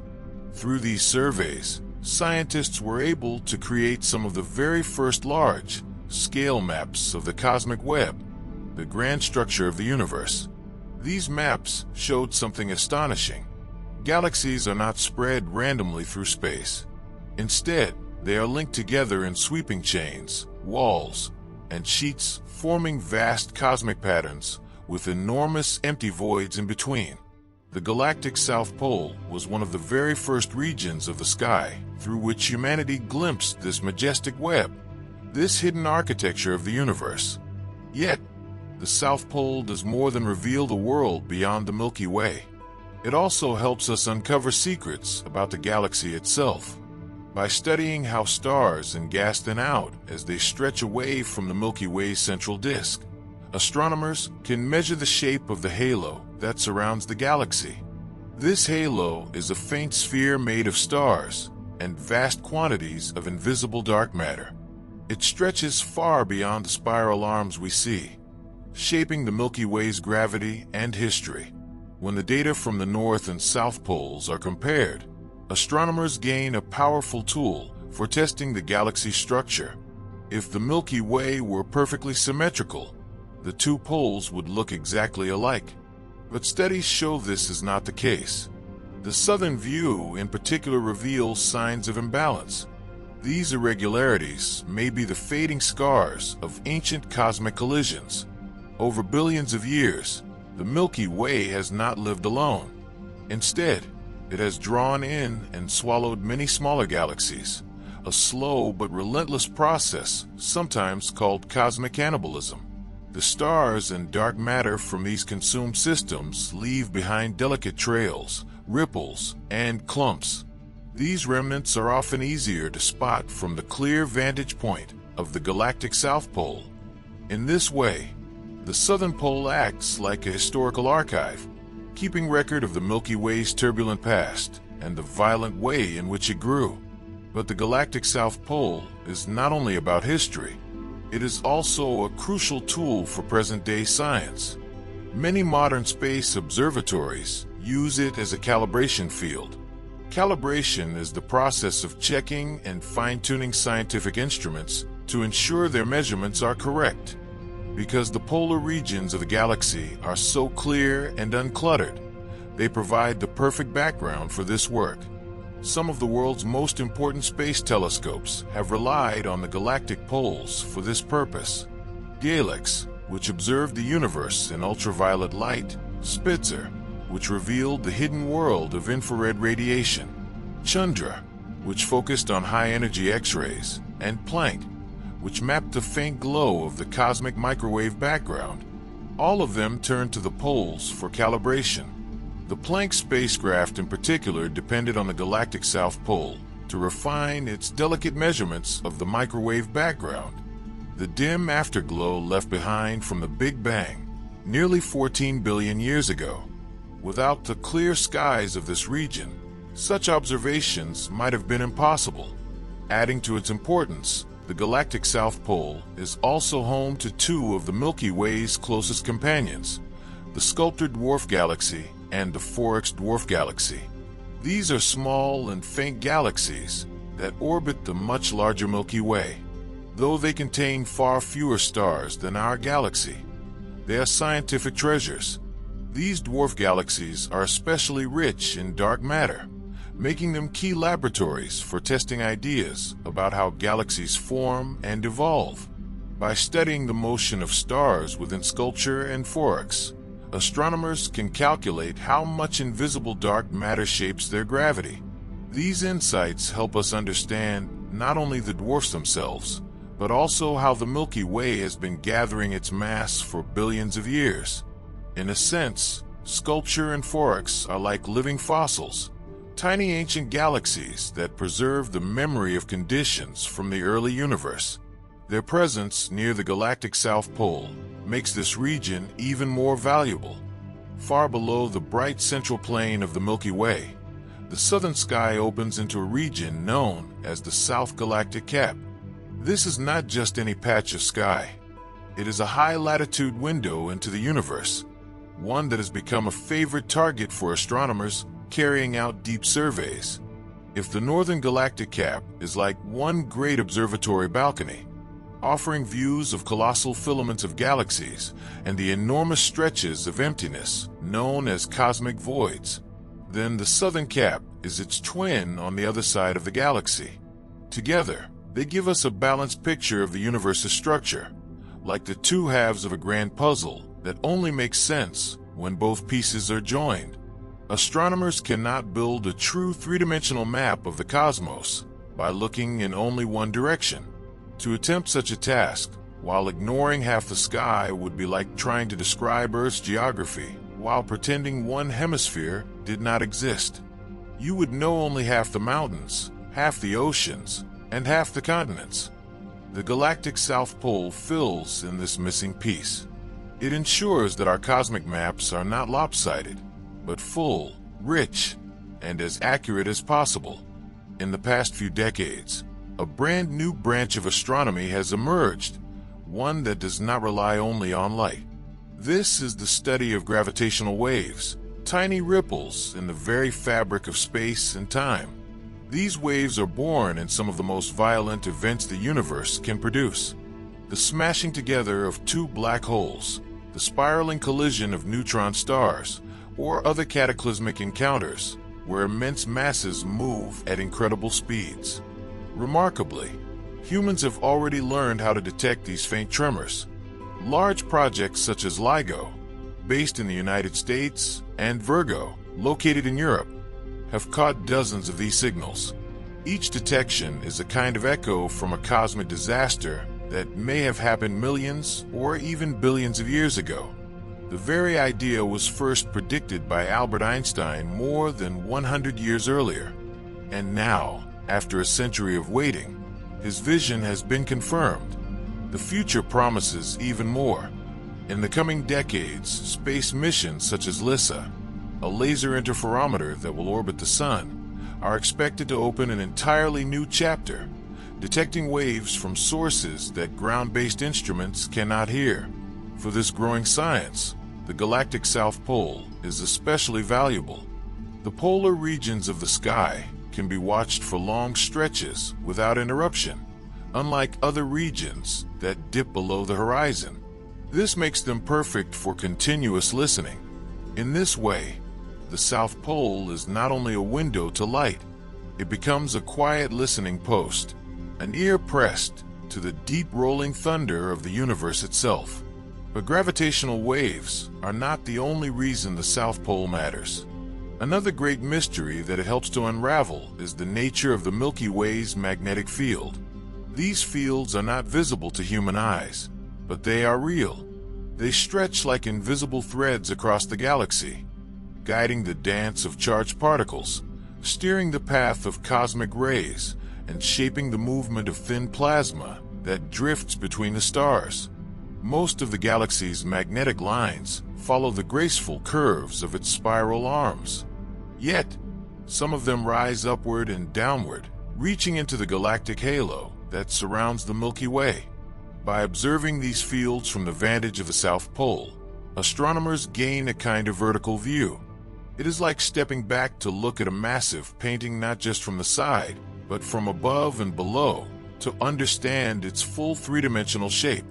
Mapping these fields is not just an academic exercise. They matter because they create foreground noise, a kind of magnetic static that can confuse the faint signals astronomers are trying to detect from the distant universe. The whispers of the cosmos, the afterglow of the Big Bang, the echoes of the first galaxies, the signals from faint clusters can all be buried under this magnetic hum. By carefully studying the galactic South Pole, researchers can separate this noise from the true cosmic signals, clearing the window to the universe's earliest chapters. In the precise language of science, the galactic South Pole is often described as a control field. Just as a doctor needs a healthy patient for comparison when studying disease, astronomers need clean, relatively empty regions of sky to compare with more crowded and complicated ones. The South Pole provides just that. It is a kind of cosmic baseline, a place against which measurements can be tested and confirmed.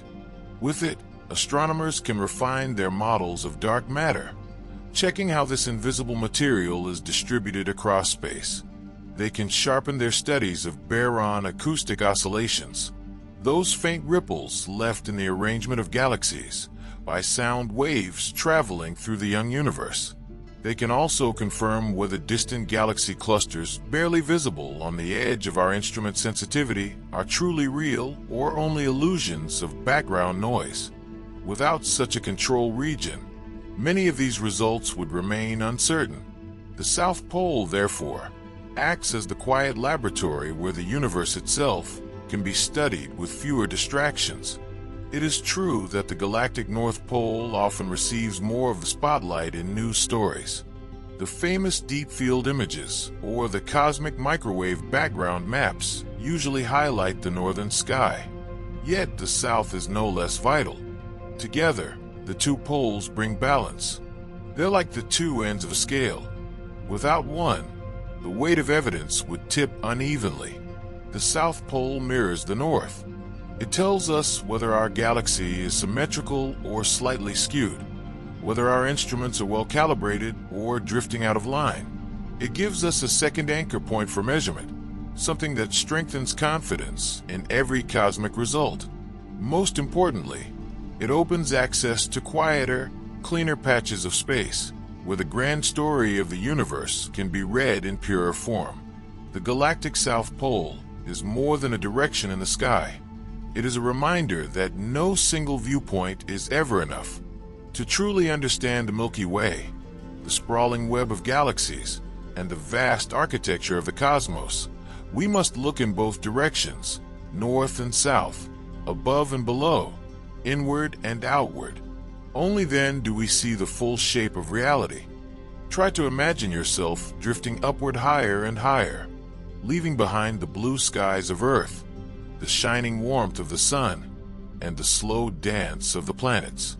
You rise so far that even the orbiting paths of Mars, Jupiter, and Saturn shrink beneath you into invisible circles. Soon you are so high that you no longer stand on anything solid. You're not on a mountain peak, nor inside a spacecraft. Instead, you float freely in the deep silence of space itself. At this impossible height, Earth no longer holds you. Its curved horizon has faded away, and the word down no longer points anywhere. Here, in the great ocean of the universe, there is no ground, no roof, no walls. There is only a vast black sea sprinkled with countless stars, glowing like scattered embers from a cosmic fire. It feels endless.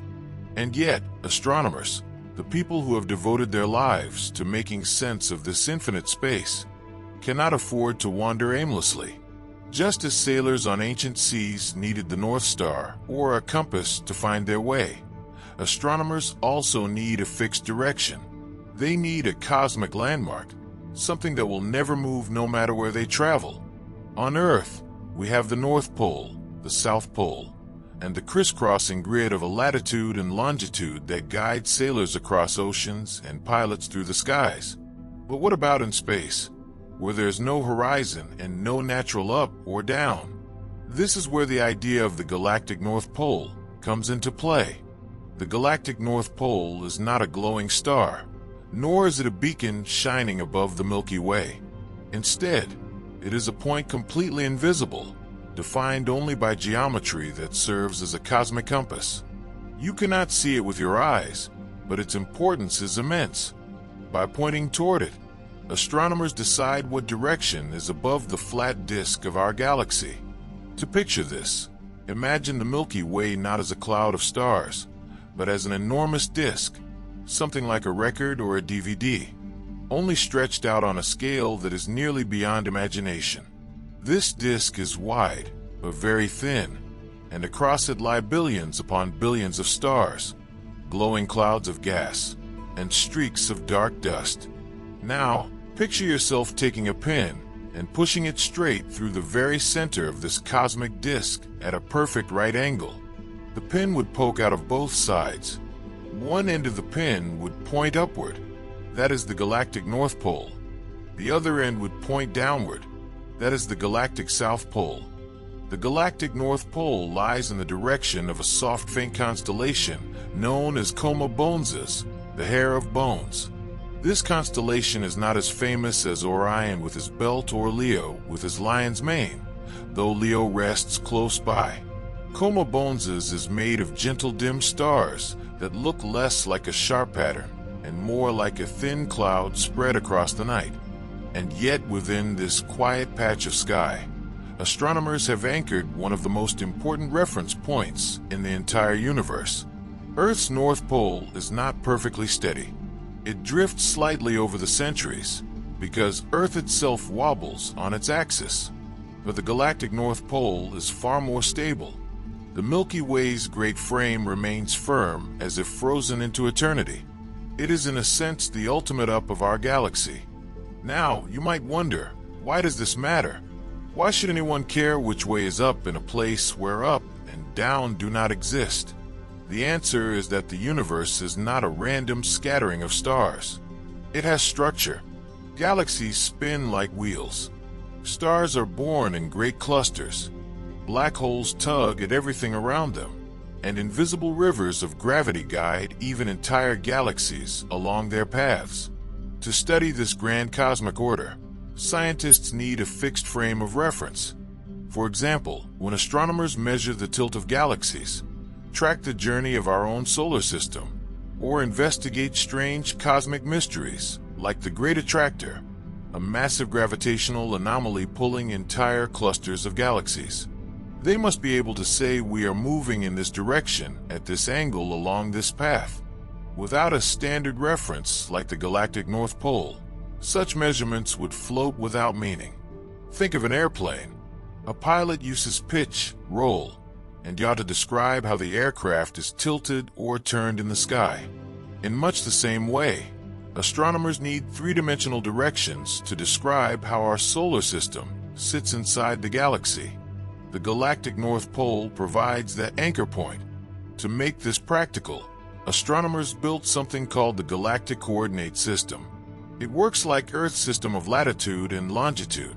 On Earth, the equator divides the globe into north and south, and we measure degrees of latitude from there. Longitude lines run from pole to pole, helping us measure east and west. In the galaxy, the thin, flat disk of the Milky Way acts like the equator. The galactic North Pole is defined as lying at 0 degrees longitude and plus 90 degrees latitude. Its opposite, the galactic South Pole, lies at minus 90 degrees latitude. And here is where things get truly fascinating. When astronomers point their telescopes at the galactic North Pole, the viewer head clears dramatically. The thick clouds of stars, glowing gas, and dark dust that fill the main disk of the Milky Way fall away. Through this direction, astronomers look not through the crowded fog of our own galaxy, but through a much cleaner window of space. This window has become one of the greatest gifts for deep space exploration. Through it, scientists have spotted some of the farthest galaxies ever seen, their light having traveled across billions of years of cosmic history. Without the dust and clutter of our own galaxy blocking the view, the light of these ancient worlds streams through unhindered, carrying stories from the earliest eras of the universe. Looking in this direction has also allowed scientists to map the halo of the Milky Way, a vast ghostly sphere that surrounds the galaxy. This halo is made not of glowing spiral arms, but of thin gases, scattered old stars, and above all, the mysterious dark matter that outweighs all the visible stars combined. The halo cannot be seen with the naked eye, but it makes up a large fraction of the Milky Way's hidden mass. Without the clear sight line of the galactic North Pole, discovering and mapping this invisible structure would have been nearly impossible. And still, the usefulness of this cosmic compass does not end there.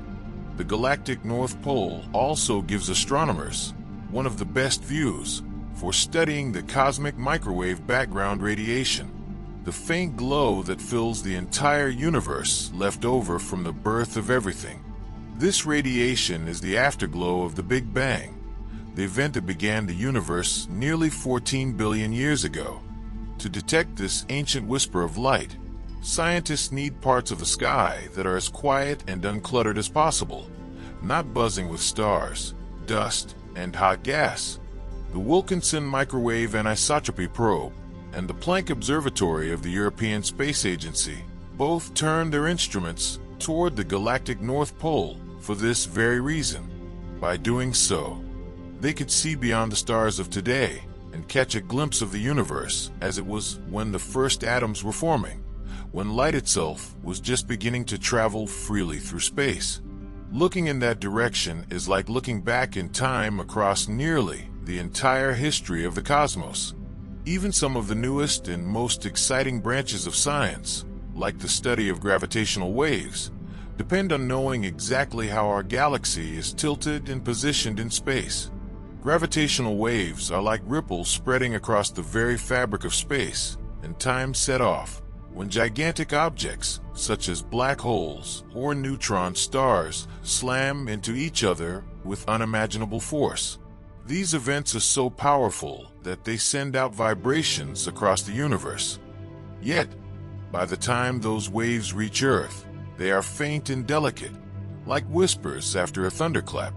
Special observatories here on our planet, including the famous detectors known as LIGO in the United States and Virgo in Europe, are built to catch these almost invisible shivers. But recording the waves is only the first step. To truly understand them, astronomers need to know exactly where they are within the grand map of the galaxy. These cataclysmic crashes do not happen just anywhere. They tend to gather in regions that are heavy with matter, clustering along the hidden framework of the cosmic web. By charting their positions against the directions of the galactic north and south poles, astronomers begin to see patterns that would otherwise stay hidden, like invisible constellations stitched into the universe. At the same time, our own solar system is not standing still. The Sun, along with its family of planets, moons, and comets, is slowly drifting around the core of the Milky Way in a majestic orbit. One complete journey around the galaxy's heart takes about 230 million years. To put that into perspective, ever since the age when dinosaurs first walked the Earth, the Sun has managed to circle the Milky Way less than 3 times. Our little world and its parent star are passengers on a cosmic voyage that dwarfs the scale of human history. And this movement is not just about traveling forward. As the solar system glides through space, its angle and tilt toward the galactic North Pole gradually shift. It is as though the Sun and its planets are part of a slow, elegant dance, weaving endlessly through the ocean of stars. Knowing where the galactic North Pole lies today allows scientists to retrace our steps far into the past and predict where we will be millions of years into the future. There is something almost poetic about this. The galactic North Pole is not a star, not a glowing beacon in the sky. It cannot be seen with the naked eye.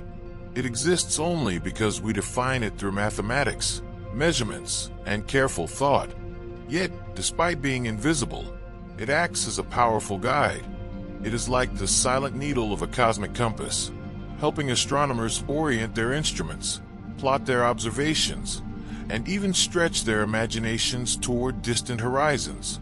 This naturally sparks a deeper, more wondrous question. What actually lies above the North Pole of the Sun?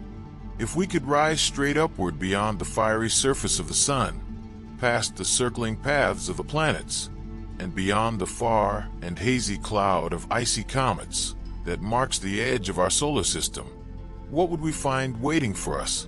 The answer is not a wall, nor a ceiling, nor any kind of edge. Instead, we would drift into the vast, unending darkness of the cosmos. Beyond us would lie distant galaxies twinkling like islands of light, blazing quasars shining brighter than whole galaxies, and delicate webs of matter stretching for billions of light years across the universe. Each step farther into this immense expanse would not only carry us outward in space, but also backward in time, letting us glimpse earlier and earlier chapters in the story of the cosmos itself. And through this immense journey, the galactic North Pole would remain a faithful arrow, pointing the way forward into the unknown. It would guide us not with light or sound, but with orientation and direction, helping us to navigate the grandest mysteries of all. High above the fiery surface of our sun, beyond the boiling storms that constantly roll and churn across its face, there lies a realm that is both mysterious and immensely powerful: the solar polar regions. These regions are not calm, empty stretches of space. They are alive with invisible energies, places where the sun's magnetic fields bend and twist like giant ropes pulled tight, always straining, snapping, and reconnecting. Here, rivers of blazing hot plasma, streams of charged gas, so hot that even the very atoms have been ripped apart, are always on the move, shifting, twisting, and flowing outward into space. When you turn your gaze toward the sun's equator, the story looks different. Dark spots called sunspots appear and fade like bruises across the surface, while sudden explosions of raw energy. Solar flares burst outward with astonishing force, hurling radiation and charged particles across millions of miles. But the poles of the sun tell another tale. They're quieter in comparison. Quieter, yes, but never truly still, and certainly not lifeless. The poles are like hidden engines, quietly but powerfully influencing the entire solar system. What begins above the poles does not end there. It stretches outward, reaching every planet, every comet, and even our Earth, shaping the invisible environment that surrounds us all. The sun itself is not steady or unchanging. Like a living being, it has a rhythm, a kind of heartbeat called the solar cycle. This cycle repeats roughly once every 11 years.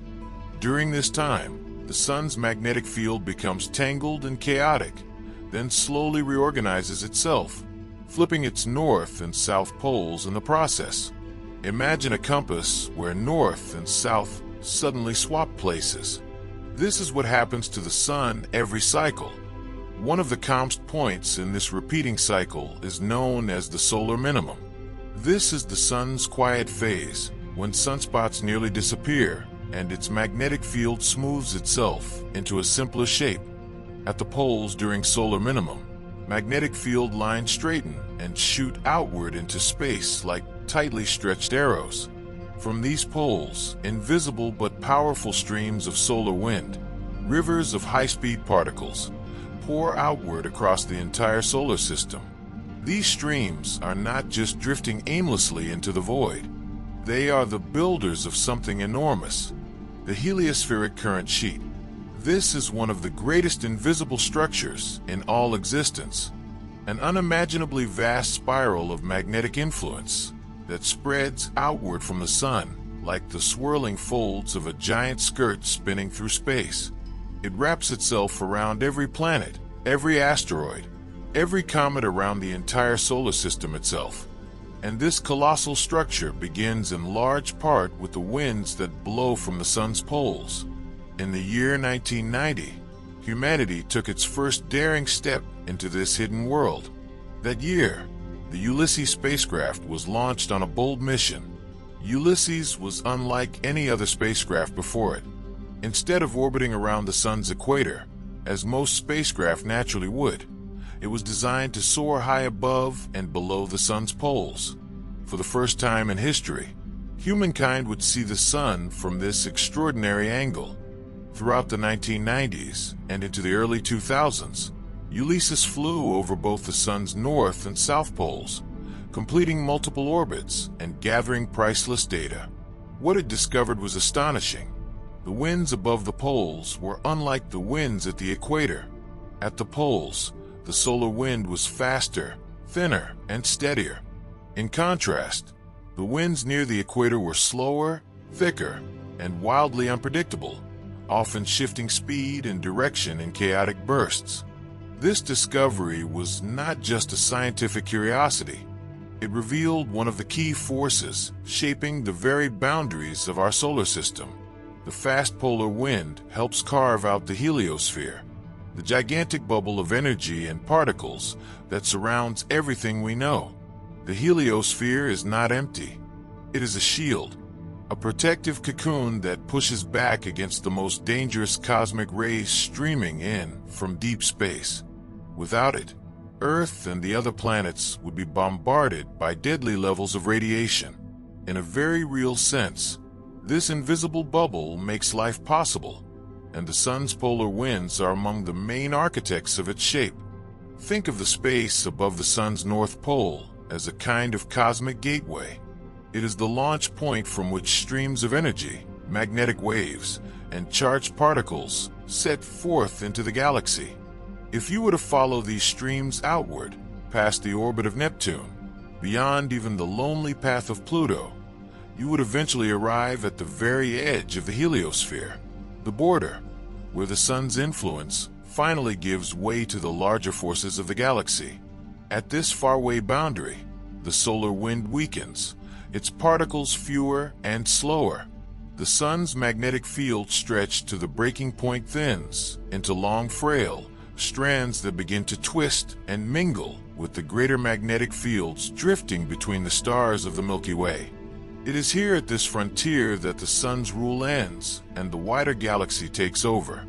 In the year 2012, after traveling through space for more than 3 decades, the spacecraft Voyager 1 reached this very boundary. Launched back in the late 1970s, Voyager 1 had journeyed farther than any human-made object before it. At last, it crossed the invisible edge of the heliosphere, doing so near the sun's northern side. In a galactic sense, it passed above the sun's north pole, becoming the first of our creations to step into true interstellar space. And what lies beyond this edge? A strange and delicate realm called the local interstellar medium. It is a thin, ghostly sea of gas, dust, and high-energy cosmic rays that flows between the stars. At present, our sun is moving through a particular patch of this medium known as the local interstellar cloud. This cloud is slightly warmer and denser than the surrounding space, pressing against the heliosphere like the wind pressing against a balloon, squeezing it here, stretching it there, reshaping it as the sun continues its journey. Because the sun is not standing still but racing through the Milky Way at thousands of miles an hour, the heliosphere is not a neat round bubble. Instead, it forms more like a teardrop with a blunt nose pointing forward in the direction of travel. Yet, this nose does not sit perfectly straight. It tilts slightly upward toward the region above the solar system's midplane and close to the sun's north pole. This tilt means that many of the strange particles, waves, and phenomena encountered by deep space probes come not from the flat plane of the planet's orbits, but from above, from the sun's northward direction. In this sense, the north pole of the sun is not only pointing upward, it is also pointing forward, toward the future, toward the path our star is carving through the galaxy. If you could rise even higher, leaving the heliosphere behind altogether, the view above the sun's north pole would open into the vastness of the galaxy itself. This direction offers one of the clearest windows into the far universe. Unlike many other directions, where interstellar dust clouds scatter and block the view, the path above the sun's north pole is remarkably clear. Through this opening, astronomers can gaze almost unhindered into the great depths of space. Powerful observatories, such as the Chandra X-ray Observatory and the Planck spacecraft, have taken full advantage of this window. Looking out along this pathway, they have measured faint radiation left over from the birth of the universe, traced mysterious X-ray sources, and mapped distant galaxies, shimmering like ancient jewels in the night. Even the strange and ghostly travelers known as cosmic rays, tiny particles that race through the universe at nearly the speed of light and shower down on Earth in a never-ending rain, seem to behave differently when we look toward the galactic north. Careful studies have shown something curious. Just a little more of these high-energy messengers appear to be coming from that direction than from anywhere else. This odd imbalance hints at something hidden and powerful. It suggests that the space above the sun is not just an empty, silent sky, but a region shaped by unseen structures and energetic events that science has not yet fully unraveled. In truth, the The area above the sun's north pole is a kind of borderland, a frontier where two mighty influences meet. It is not wholly owned by the sun, nor is it fully claimed by the Milky Way galaxy. Instead, it stands between them, a place of overlap and transition. On one side, the sun still stretches its power outward, its solar winds and magnetic fields flowing far into the dark. On the other, the vast and ancient forces of the galaxy itself push inward, surrounding and shaping everything in their path. Between these two forces lies a frontier, a cosmic meeting ground where the realm of our star touches and mingles with the domain of the galaxy. It is across this northern frontier that some of humanity's bravest machines have already dared to travel. The legendary Voyager probes built in the 1970s pushed outward in this very direction, carrying human hopes and messages on their way to interstellar space. Voyager 1, in particular, set its course northward, upward, and outward, leaving the sun's embrace behind. And it may not be the last. The American Space Agency, NASA, is now studying a bold new mission called the Interstellar Probe.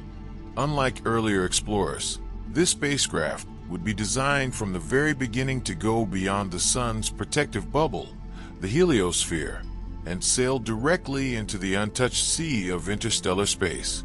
If built, it too would most likely follow the same northward path blazed before it. This corridor above the sun's north pole is not only an abstract line in the minds of astronomers.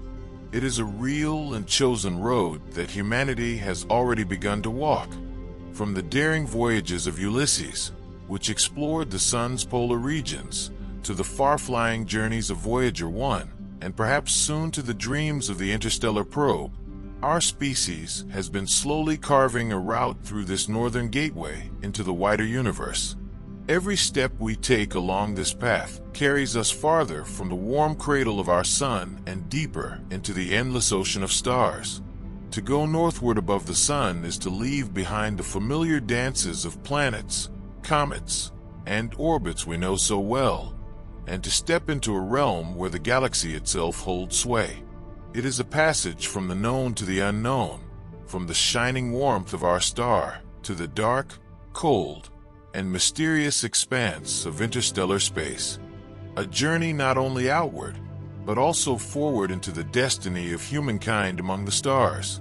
Hidden inside the glowing band of the Milky Way, there lies a structure so mysterious and so grand that most people on Earth have never even heard its name. Unlike the moon, the planets, or the bright constellations that are easy to spot, this strange feature blends into the background. Yet, astronomers have been studying it for many decades, carefully gathering clues, asking questions, and struggling to understand what it really is. To this very day, its full nature remains an unsolved riddle. This enormous, ghost-like shape is called the North Galactic Spur. To the naked human eye, it is faint, barely visible, like a thin trace of smoke stretching across the northern part of the heavens.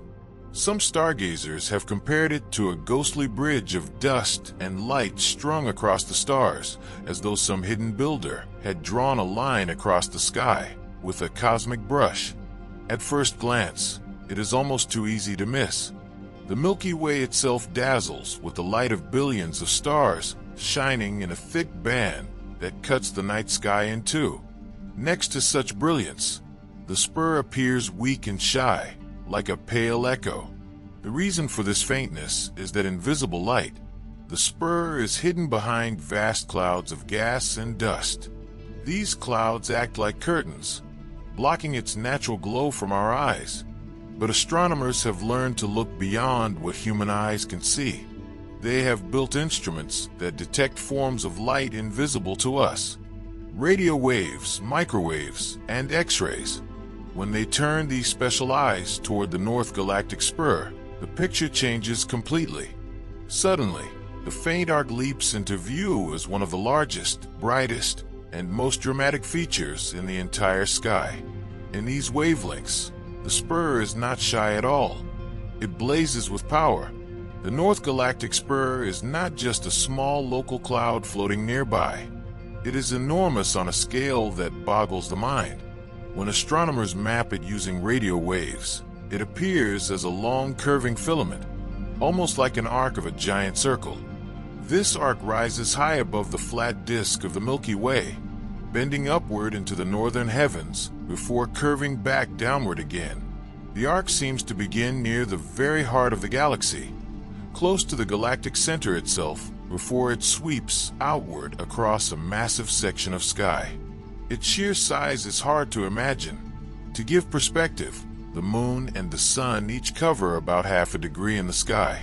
Some constellations like Orion or Ursa Major stretch across 20 or 30 degrees, but the North Galactic Spur extends across dozens of degrees, many times larger than the familiar constellations. If you could paint the night sky, the spur would look as though some giant hand had dragged a glowing brush across the heavens, leaving behind a broad, luminous stroke. That brushstroke is the spur, and it dwarfs almost every other recognizable feature in the firmament. Even after decades of patient work, astronomers do not agree on what the North Galactic Spur really is. Several competing theories exist, and each one paints a very different picture of the spur's history. One of the most popular explanations is that the spur is part of what astronomers call a superb bubble. A superb bubble is a gigantic shell of gas and dust blown outward by the combined violence of many massive stars dying in supernova explosions. When an enormous star reaches the end of its life, it does not fade away gently. Instead, it collapses and then detonates in a supernova. In a single instant, it releases more energy than our sun will produce over its entire lifetime. Imagine all the sunlight Earth receives over billions of years, condensed into a single flash.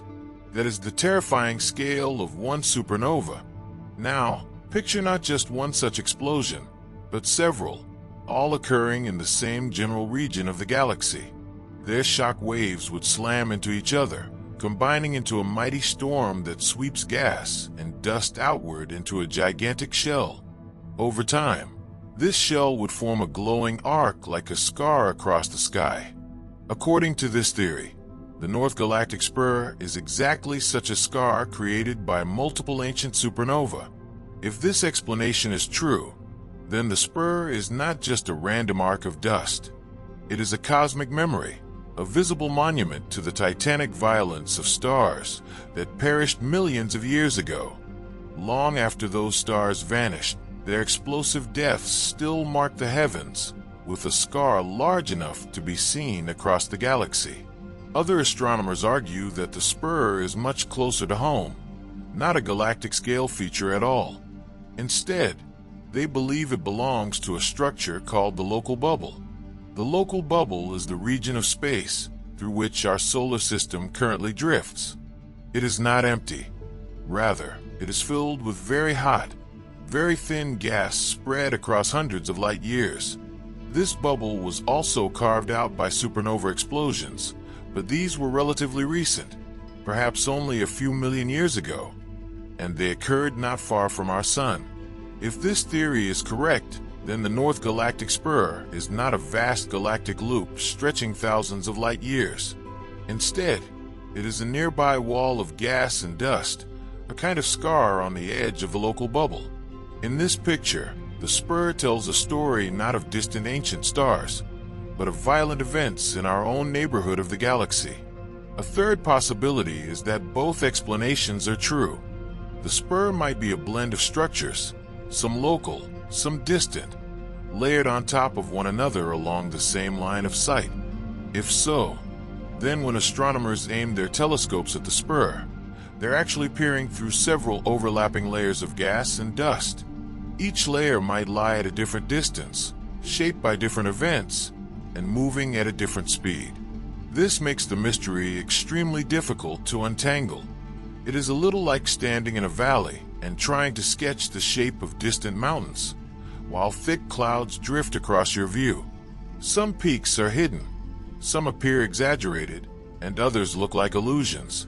The North Galactic Spur presents astronomers with the same challenge, a confusing, overlapping mixture of structures that may not be easily separated. At first glance, the North Galactic Spur might seem like an obscure curiosity, interesting only to specialists, but it is far more important than that. It plays a central role in some of the most delicate and groundbreaking scientific experiments ever attempted. One of the greatest triumphs of modern science was the discovery and study of the cosmic microwave background, often shortened to CMBB. This faint cold glow is the afterlife of the Big Bang itself, the leftover radiation from the universe's birth nearly 14 billion years ago.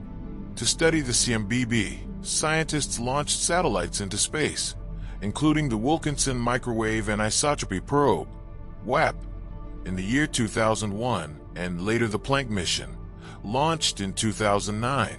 These missions measured the CMBB with astonishing precision, mapping tiny fluctuations in its glow. These patterns allowed scientists to peer back to the very beginning of the cosmos, unlocking secrets about the age, shape, and fate of the universe. But there was a serious challenge. Our own Milky Way also produces radiation at the same microwave frequencies. These emissions can contaminate the delicate signal of the CMBB, like static on a radio. To extract the true voice of the Big Bang, scientists had to subtract this foreground noise.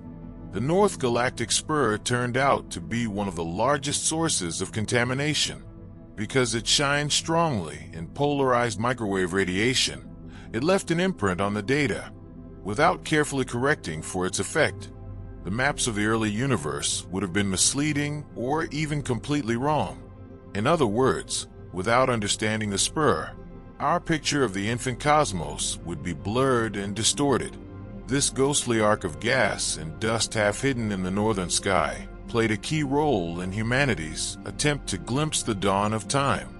Even now, after more than half a century of study, the North Galactic Spur has not yielded its full story.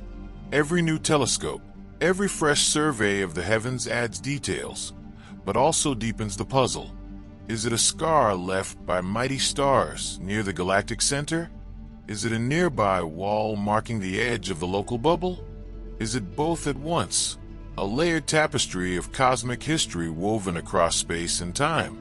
Some scientists wondered if the faint signals coming from the strange arc in the sky known as the North Galactic Spur might actually be clues to something far more mysterious: the destruction of dark matter near the center of our galaxy. Dark matter is one of the deepest puzzles in modern science. Unlike ordinary matter, it gives off no light, no heat, and no radio signals. We cannot see it with telescopes or catch it with our instruments. Yet its invisible pull shapes the stars, binds galaxies together, and even guides the movement of enormous clusters of galaxies across the universe. It is like a hidden skeleton, holding up the grand structure of the cosmos. So, when astronomers noticed a strange glow of radiation near the center of the Milky Way, some became excited. They thought perhaps it was the result of dark matter particles smashing into one another and destroying each other in a kind of silent cosmic firework. If that were true, it would have been one of the biggest discoveries in the history of astronomy. But as often happens in science, the truth turned out to be less exotic. Later and more careful studies showed that much of the strange radiation was not a signal from dark matter at all. Instead, it came from ordinary, though still fascinating things like the spur itself. This taught scientists a valuable lesson. If we misunderstand what is happening in our own galactic neighborhood, we might leap to the wrong conclusions about the entire universe. The cosmos is already mysterious enough without us confusing local shadows for distant wonders. Yet, the spur still gives scientists a rare and precious gift: a way to study magnetic fields on a galactic scale. Magnetic fields are usually invisible, stretching silently through space like ghostly threads. But inside the spur, tiny grains of cosmic dust act like compass needles, lining themselves up with the Milky Way's magnetic field. As they do this, the dust releases a very special kind of glow called polarized light, light waves that vibrate in one particular direction. By carefully mapping this polarized light, astronomers can actually see the hidden pathways of the galaxy's magnetic fields. This is normally one of the hardest things to study in astronomy, but the spur acts like a natural laboratory in the sky, letting us peek into forces that are usually invisible. In this way, the spur is not just an odd arc of dust. It is a tool that helps us understand how the galaxy works. Still, the North Galactic Spur refuses to give up all its secrets. It does not behave like a simple curve, nor does it fit neatly into the models astronomers have built of the Milky Way shape. Sometimes it seems like nothing more than an illusion of perspective, a twisted cloud of dust that just happens to look like a graceful arc from where we stand on Earth. At other times, it feels like something far greater, a vast and powerful structure whose true form we have only begun to glimpse. The universe has a habit of surprising us, and the real story of the spur may be stranger than any theory we have so far imagined. There's hope that the mystery will not remain forever unsolved. In the near future, new space missions with advanced instruments will create detailed three-dimensional maps of the entire sky, sharper than anything ever made before. One of these missions is called SphereX, short for the spectrophotometer for the history of the universe, epoch of reionization, and ICE Explorer. With tools like this, astronomers may finally measure the true distance to the spur, trace its actual shape, and uncover its hidden history. Perhaps they will find that it is the nearby wall of the giant bubble of gas that surrounds our solar system, the local bubble. Or perhaps they will confirm that it is the scar left behind by ancient supernova explosions, powerful blasts from giant stars at the heart of the galaxy. Or, just as often happens in science, they may discover something completely unexpected, something no one had even thought to guess. Magnetic fields are not something we can see with our eyes, yet they are everywhere. They guide the paths of tiny particles, affect the birth of stars, and even protect planets from harmful space radiation. Here on Earth, we live inside a magnetic shield created by our own planet's hot liquid core. And without it, life as we know it would likely not exist. But Earth's magnetic shield is only one small layer of protection. Far above us, surrounding our whole solar system, there's an even bigger shield, the heliosphere. The heliosphere is like a giant bubble blown into space by our sun. It is created by the solar wind, a steady, unseen stream of charged particles that the sun sends out in every direction. This wind never stops. It constantly flows outward, filling the solar system and pushing against the thin matter that exists in the space between stars. Inside this protective bubble, the sun is in control. Its winds and its magnetic fields shape the space through which Earth and the other planets move. But beyond the bubble, the power of the sun fades and something else starts to take over: the forces of the wider galaxy. At this edge, the interstellar magnetic field shows itself. This magnetic field does not belong to our sun at all.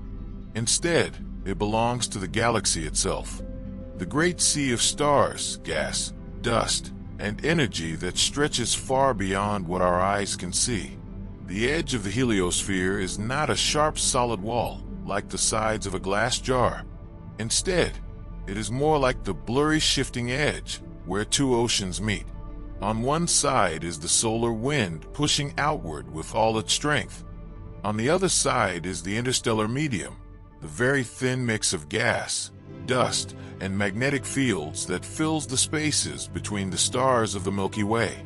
When these two forces meet, neither side wins completely.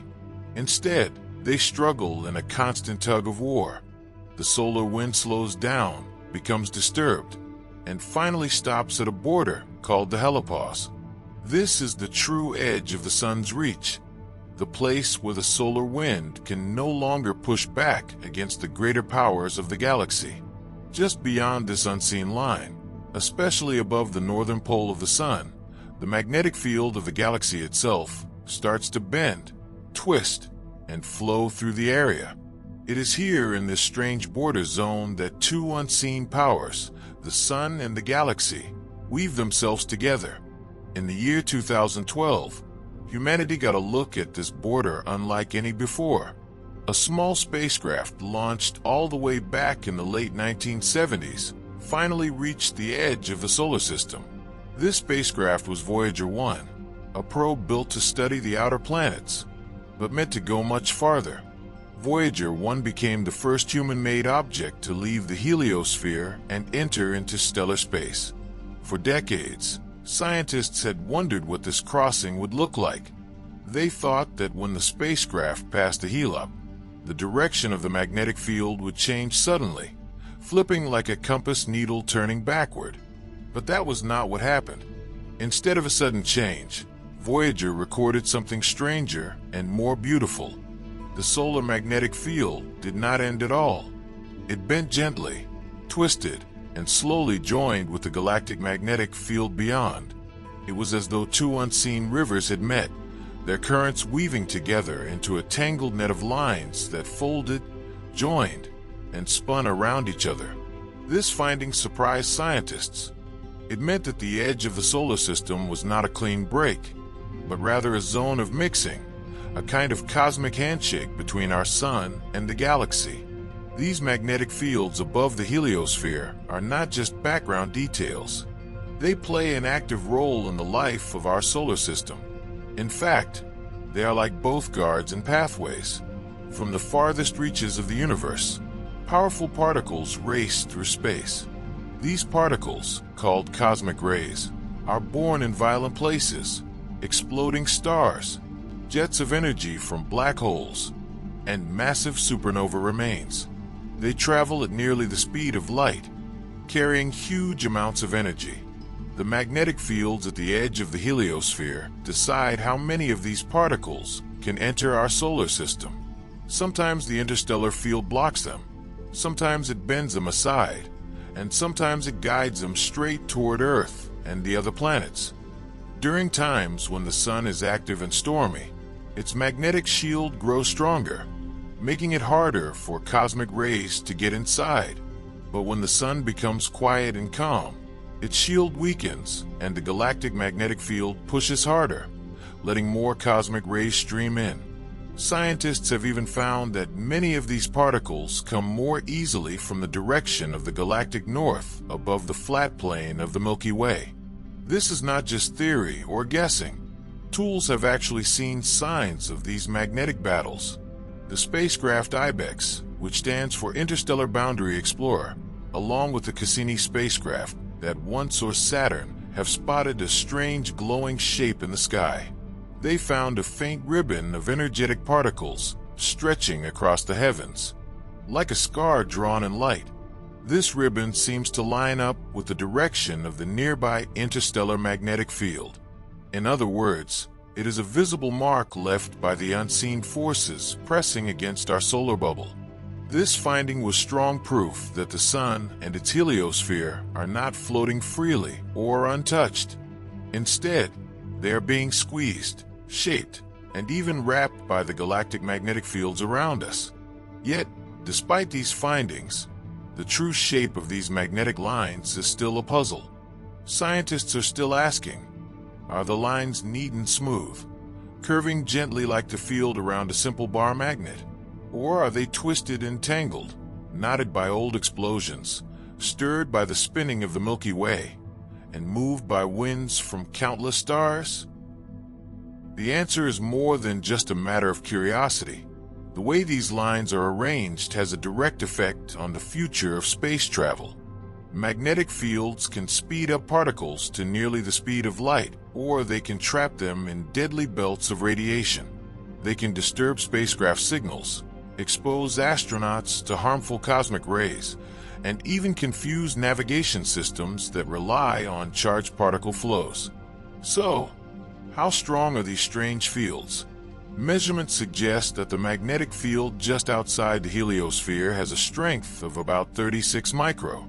That is far weaker than the magnetic field on Earth, but it is still strong enough to shape the flows of particles and even affect the shape of the heliosphere itself. Some scientists think that our solar system is now drifting into a new part of the local interstellar cloud, a different patch of galactic matter with slightly different magnetic conditions. If that is true, then in thousands of years, the shape of the heliosphere could change.